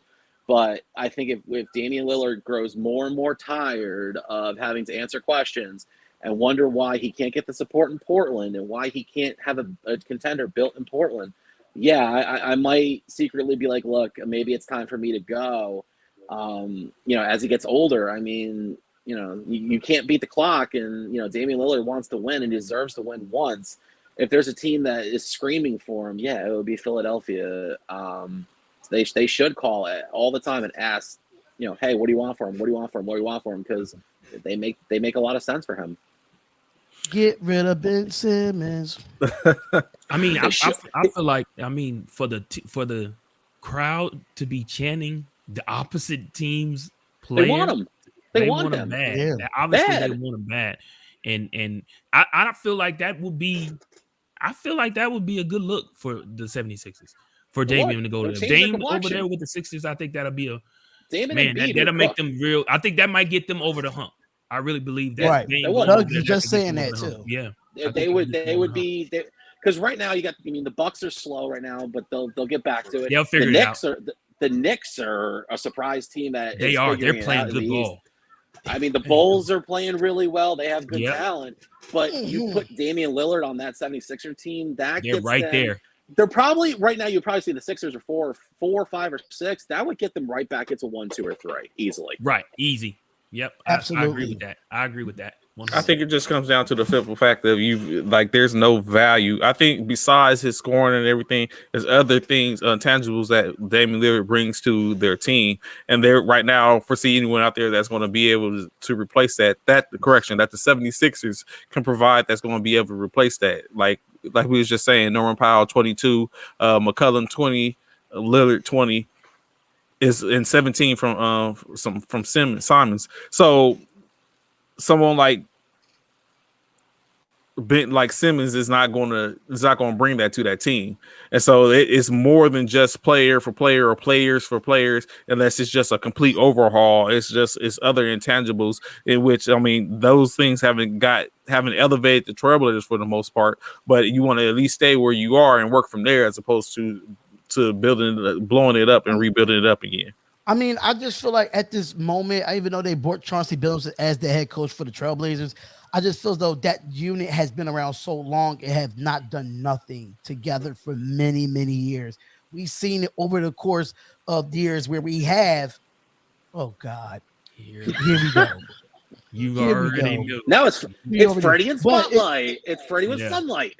Yeah, I know, right? Yes. So technically, we need to swap places because you actually in my spotlight. Darn it. You're in my spotlight. But Portland, I just feel like it needs to be blown up. I feel like it needs to be. If you're going to trade for Damian Lillard, you want to trade him, another player, is some draft picks. I think that's what it's going to be. If Tyrese Maxey is part of it, I would be upset about that because Tyrese Maxey is a good player for us. But if you want to get a Damian Lillard, you don't have to trade players unless it's Ben Simmons. If somebody wants to take Ben Simmons, Ben Simmons will be on the trade block the rest of the year. Yeah, it could be picks. It could be picks. Ben Simmons not going nowhere. No, Ben Simmons is gone. You're giving up 4. You're probably going to give up 3 to 4 first round picks. You got to give probably up going to be the asking price. You're going to give up 3 to 4 first round picks. That's going to be the asking price. If we want to win now, then that's what the Sixers need to do. That's what you have to do. You have to do what that's what you're going to have to do.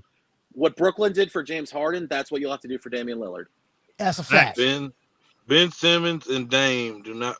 First of all, Dame don't want to go nowhere because he keeps saying the wrong things. He ain't said the wrong things last night. What did he say last night? He said that he felt the love from Philly because they was chanting his name. We was chanting his name at the Wells Fargo Center. We want Damian Lillard. Desperate fans. And you heard what he also said. He's a trailblazer for what? What did he say? He's a trailblazer for what? Yeah, he's true to loyalty. Yeah, Exactly. but at the end of the day, he can say how much loyal that he can say that he wants to a team. But this is a business at the end of the day. So if they But want as long to, as Before if the Dame owner, the actually, GM wants to trade him, they could do that at that's their what I was about to will. say. I was about to say that before Dame was the Trailblazers would get rid of Dame before Dame wants to leave from Portland. Facts. exactly, and Portland not letting Dame go, so you can stop your desperate wishing because that's all it is. I'm just going off because you put in the topics of Trailblazers and Sixers. The press Yeah. conference is one of them. You and number started two- this with this topic. And By number Portland two, saying they'll never trade him, that means make a better offer. That's Yeah, true. everybody can be. That's everybody how can be they traded. did. They did the same thing with LaMarcus Aldridge. Like you thought he was going to be a Trailblazer for life. Next thing he got bounced to San Antonio. So Yep. or was Anybody looking at can LA. add, if you make a and number Godfather two. offer, go ahead. and the second thing, Ben Simmons isn't going nowhere neither because Daryl Morey is not losing out on no trade. That's one thing he do not do. He don't Listen, lose. you on can trade. lose a loser on a trade. A loser who Lose a took y'all loser. to the playoffs since y'all was He didn't what get you us to the playoffs. trust the Joel Embiid process. did. Joel No, Embiid Ben has. Simmons helped you too. Ben He helped Simmons you ain't have too shit. because y'all was trusting the He didn't help a process. damn thing. He well, y'all was. He's just young point guard. He is You need soft. him. You He is you soft, miss him. Soft He as is soft. tissue. He Y'all is miss him. I He's don't soft. miss him. Actually, we have a better record and we're playing way better without him. If you look at how the Sixers been playing, Has he come back yet? He ain't even came back No. yet, huh? I don't want him to come back. Yeah. Stay your No. ass home and play video games on Twitch all your life. I don't care. He Get your said ass he home. said he had a back. Yeah, he said he had a back injury, and then with Back the mental injury, yeah. with the mental health. No, I thought it was I the mean, mental health. Yeah, yeah. He's The making mental so health, and many he said he had a excuses. back. He also said he had the back issue too, which is why he apparently with the whole practice thing and whatnot. But I mean, Right. Ben Simmons. I mean, he was an issue with the game mentality in the playoffs. Now he was nothing but an off-season issue, which Philadelphia doesn't need, especially if Exactly. you're trying to contend for a championship. And Yeah, I mean- Philadelphia needs something on that end. They do. They can't go in what they went No. into. What we have right playoffs now. last year. They I can't. agree. The reason. Don't worry, the reason Ben why Simmons. Don't the worry, reason why Ben Ben Simmons. Simmons- Philadelphia, the city of Philadelphia, they'll accept you. Just come back. That's all We you don't gotta do. listen. We are a hard-nosed city. If you can't play with toughness in this city, you cannot be here. And that's Y'all exactly need to why be- say that you about need to be Philly more all the grateful. time. on his way Y'all out need to be because more he's grateful. not tough enough. He's not tough enough to play here. Y'all need to be more grateful. Y'all have been dead There's awful nothing for to be grateful years. about. It's That's- about Years. That's productivity. Philly. If That's you're Philly. not giving productivity That's and you're Philly. not That's giving Philly hard work, football. we That's are Philly a blue-collar basketball. city. That's Philly. He wouldn't Philadelphia make needs it- to be more grateful and respect We that don't need to man be more because he grateful to a sacrificed. person that doesn't care Philly to don't be do that. here. Philly He don't don't want do to that. be here, and we don't want him here. Yeah, Go Philly be don't give a gone. damn. If he wanted Philly to don't be give a there, damn. he would do Doc Rivers defensive drills. He Thank wouldn't you. be in a contract, or he wouldn't be holding up the team with off-season demands. Like if Philadelphia wanted to trade him tomorrow, they could. It's just they keep asking for draft picks. They could have traded him to the 76ers before That's the what draft. they could've- need. If Ben Simmons wanted to stay here, why did he reject his teams from coming out to LA to talk to Ben Simmons? Why you reject Tobias Harris from coming here? Why you reject Embiid Exactly. from coming here? Come on, bro. He does not want to be Because here. I doesn't don't wanna do need that. none of that fake talk. I don't need none, nigga. When we was playing, you was It's a fake. You was team. throwing me Listen, under the bus. When you play on a basketball team, it's a bond. And if you can't have that bond with that player, you should But where not was be that on the bond team. at in the playoffs when you, Doc Rivers, you, Joel Embiid was throwing me under the bus? You keep getting thrown under the bus where you keep driving to the basket and you almost have 7-2 and you passing it between the But double team. still, Come I'm on, a grown dog. man. I'm a Come grown on, man. dog. Don't You throw will me say under that. no You will bus. say that. For- I bet you will say the same shit if AD drove to the basket, he had a wide open dunk, and he passed it between two defenders. You'll be pissed off too. He ain't gonna do that because he ain't gonna do It that. doesn't matter. monster. It doesn't matter. Yeah. He's almost the same size as Anthony Davis, and he's scared to drive to the damn basket. Sorry. And if you're gonna be that player who's gonna drive to the basket, you better be at least a decent free throw shooter because you're gonna get fouled. Exactly. And that's the Another thing. thing. And that's Yeah, the thing. It's that in the too. NBA. What is Ben Simmons doing in the offseason where he like? Proving his Do we game. not to know? improve his game. Yep. But he's improving his game, yet he's still the same crappy free throw shooter in big games and he's a liability. We see that. Well, we can't hold that against him. 4 against 5. Why you can't hold that against him? 4 What? against 5 on Nah, the bro. court. We seen Shaq. Against 5 When does on he the work on the his court. own? Like he has to get in the gym, work on. If you know your weakness is free throws, you need to be shooting up at least 100 free throws a day, working on how to get that ball in the hoop. He's a We millionaire. can't blame him though. We seen Russell Westbrook, we seen Shaq, LeBron. They're all bad free throw shooters, but no, we can't. They're not. They bro. won't cost you. They don't cost you You're championships like. Say that. The only problem I have with Ben Simmons is his mindset. He's afraid to not take shots. That's the only thing. But other than that, we're not gonna act like Philadelphia. Philadelphia 76ers had no problem in that. When Doc Rivers went in his press conference, threw him under the bus. We're not gonna act like Joel Embiid didn't have 7-8 turnovers. That means your coach is throwing you under the bus because you ain't taking no accountability for your actions on the basketball court. So why should I listen to you about a basketball drill? Why? Because you don't believe in me. Why? Why should we believe in you if you're not improving? If you're not even improving in yourself, how can we believe in you if you don't believe in yourself?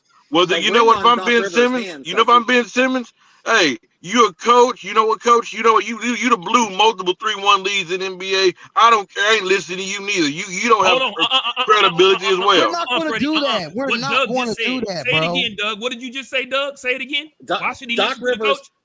Doc Rivers has a championship ring on his finger, and if not for Kobe Bryant, how long? It don't matter. Doesn't matter. It do matter. It do matter. Doc Rivers got fired by the Clippers. What have he done? What have Doc done lately? Hold on. Doc Rivers got fired by the Clippers and had a job the next week by the Sixers. Doc Rivers would have a job the next day if the Sixers let him go. You don't. But what has he done lately, though? What has he done lately? He made play. He's made playoffs. He made it to the blown multiple 3-1 leads. Multiple. So what about the players? Like let's not blame everything on when do you hold them responsible? When do you hold them responsible? Listen. The coach can only coach, but the players have to execute. They have to play in any sport. That is not just Ben basketball. Simmons has to make his free throw. Well. Ben Simmons has to get to the basket and make his dunks. Ben Simmons has Joel to make Embiid can't turn on the ball 8 times neither. LeBron James dishes out to the teammates and he makes his team better. Joel Embiid's trying to make his guys better. Yeah. I mean, Ben Simmons is a #1 overall pick from 2016. Joel Embiid can't have 8 turnovers in the game neither. But Ben Simmons been in the league since 2016. His game is still the same from 2016. Y'all see what y'all do? There's that goal. Y'all move. Until he works on his shooting, he's always going to be a suspect shooter. And until he works on his heart. He has no heart to play in Philadelphia. He has no heart to play here. Do Joel Embiid have heart? I don't know about that. Yes, you see Joel Embiid improve every year. Joel Embiid is front and center right now. Joel Embiid's answering Ben Simmons questions when it's his team. I mean, I'm talking about on the basketball court. On the basketball court, Joel Embiid will be better than Ben Simmons on any given day. We're not going to do that, Freddie. Joel Embiid can go tomorrow and be like, you know what? Screw this, guys. You guys didn't get me what I need. I want out of Philadelphia. No, it's that he's like, this is my team. We're going to go back to the playoffs. You haven't seen him pull the Ben Simmons mentality. He's not showing up in sweatpants with his cell phone hanging out of his pocket, saying no to Doc Rivers drills. No, he's out on the basketball court trying to make the Sixers the best team possible. He's not being a ghost like Ben Simmons has been. Facts. He's on the court doing what he can. Facts. All right, Jen, I'm about to roll. I gotta go to work, but just know Philadelphia sucks. Just know Philadelphia sucks. All about LA, baby. Ain't nobody want to hear that. Ain't nobody want to hear that. Segments coming up in here from the car. Yeah, coming all up in here with his on the way to work. Nobody want to hear that about that. Jesus Christ. Ben Simmons, I feel like he's a cancer to the team. He definitely needs to go. If you got a guy who doesn't want to play, who doesn't want to try and make his game better, you got to move on. No, facts. You got to move on. I mean, Ben Simmons try to get should be a monster. Yeah. I know we're not going to be able to get through all the time, but I'm gonna think we'll get into this last topic. It's still NBA as well. The drama with the Boston Celtics. They blew a 20-point lead against the Chicago Bulls to lose that game. Yeah. What the heck is going on in Boston?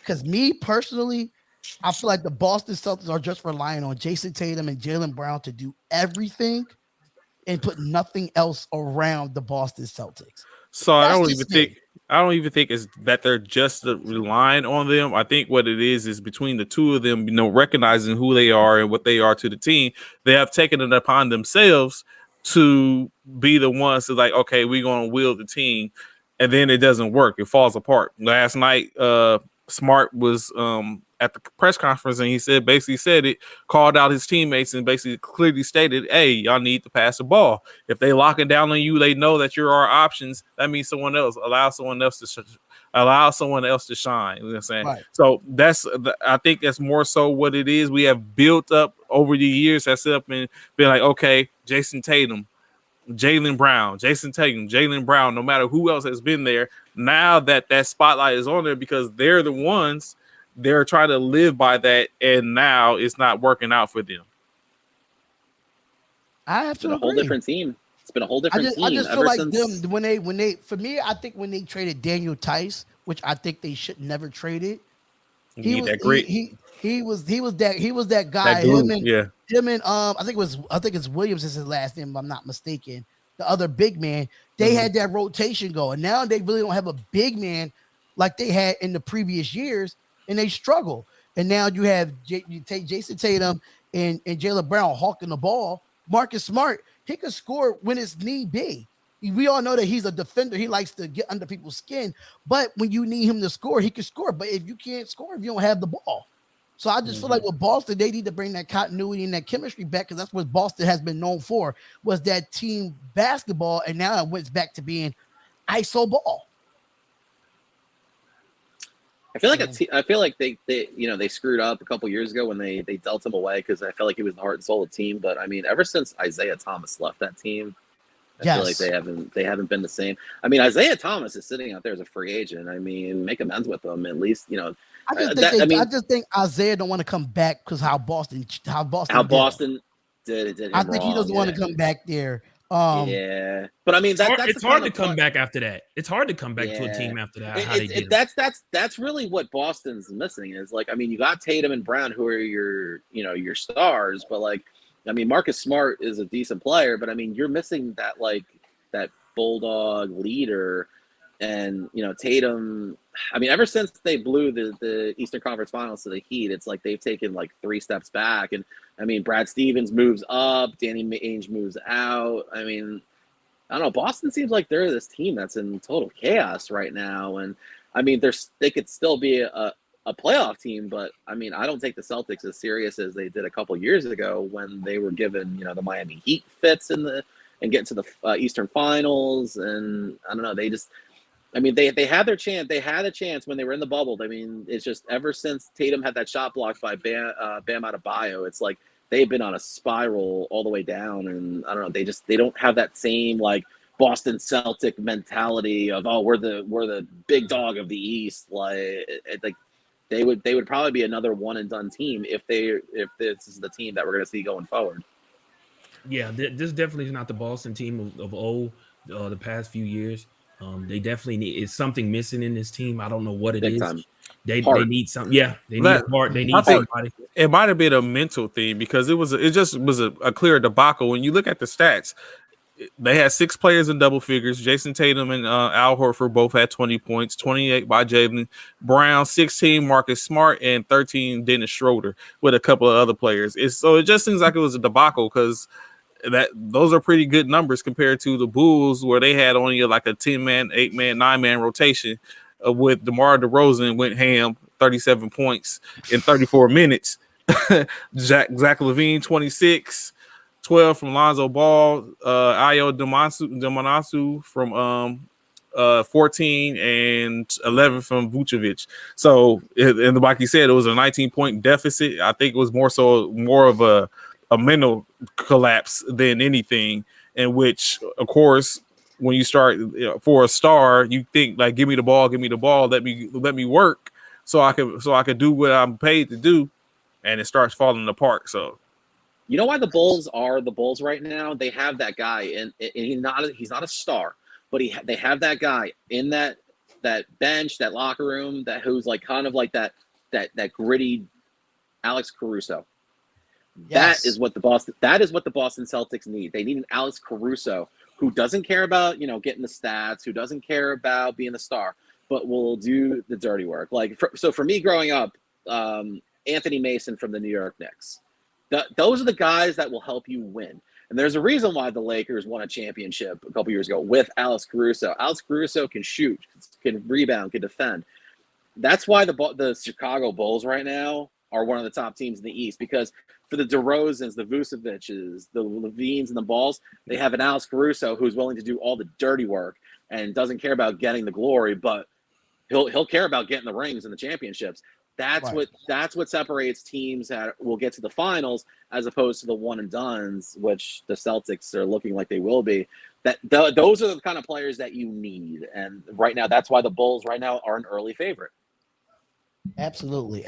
So we got through majority of the topics today, but that is all sports, all plays in the morning, ladies and gentlemen. This was a great show. I know they have a wrestling show going on tonight at 10 o'clock on All Sports, All Plays. Make sure you follow ASAP Sports Network on all social medias, Facebook, Instagram, Twitter, YouTube. Make sure you subscribe to them as well. If you watch it from the Spotlight Sports Network, their link is in the description. So make sure you go over and subscribe to ASAP Sports Network. Fellas, y'all got anything else before we head out of here today?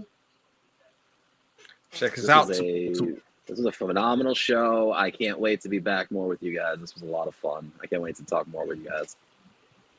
And just to let you know, I will be live on the Spotlight Sports Network for the NFL trade deadline, live reactions of what's going on through the NFL. I definitely want to see what my Raiders is going to do in the trade deadline. We got a few players that I think that needs to be traded for 4 us. hours. Yep. So it's going to be 4:00 p.m. Eastern Standard Time. Is definitely going to be lit. I'm not too sure what other shows that the ASAP Sports Network has. I know they have the wrestling show today at 10 o'clock. But on Spotlight Sports Network, we have the 7200 Seconds podcast with me and Key in the building. Make sure y'all check that out at 10 o'clock as well if y'all want to go toggle back and forth. But that's it, y'all. We'll see y'all at 9 a.m. Central, 10 p.m. Eastern Standard Time. I know everybody's in a different part, so the times are different. So make sure y'all comment, like, and subscribe to the channels. It's Spotlight Sports Network. It's ASAP, All Sports, All Plays. We see y'all at 10 o'clock. We out of here, y'all. Peace. Y'all have a good one. All sports, all plays. Yeah. All sports, all plays. All sports, all plays. 365, we're making a plays. You talking the game?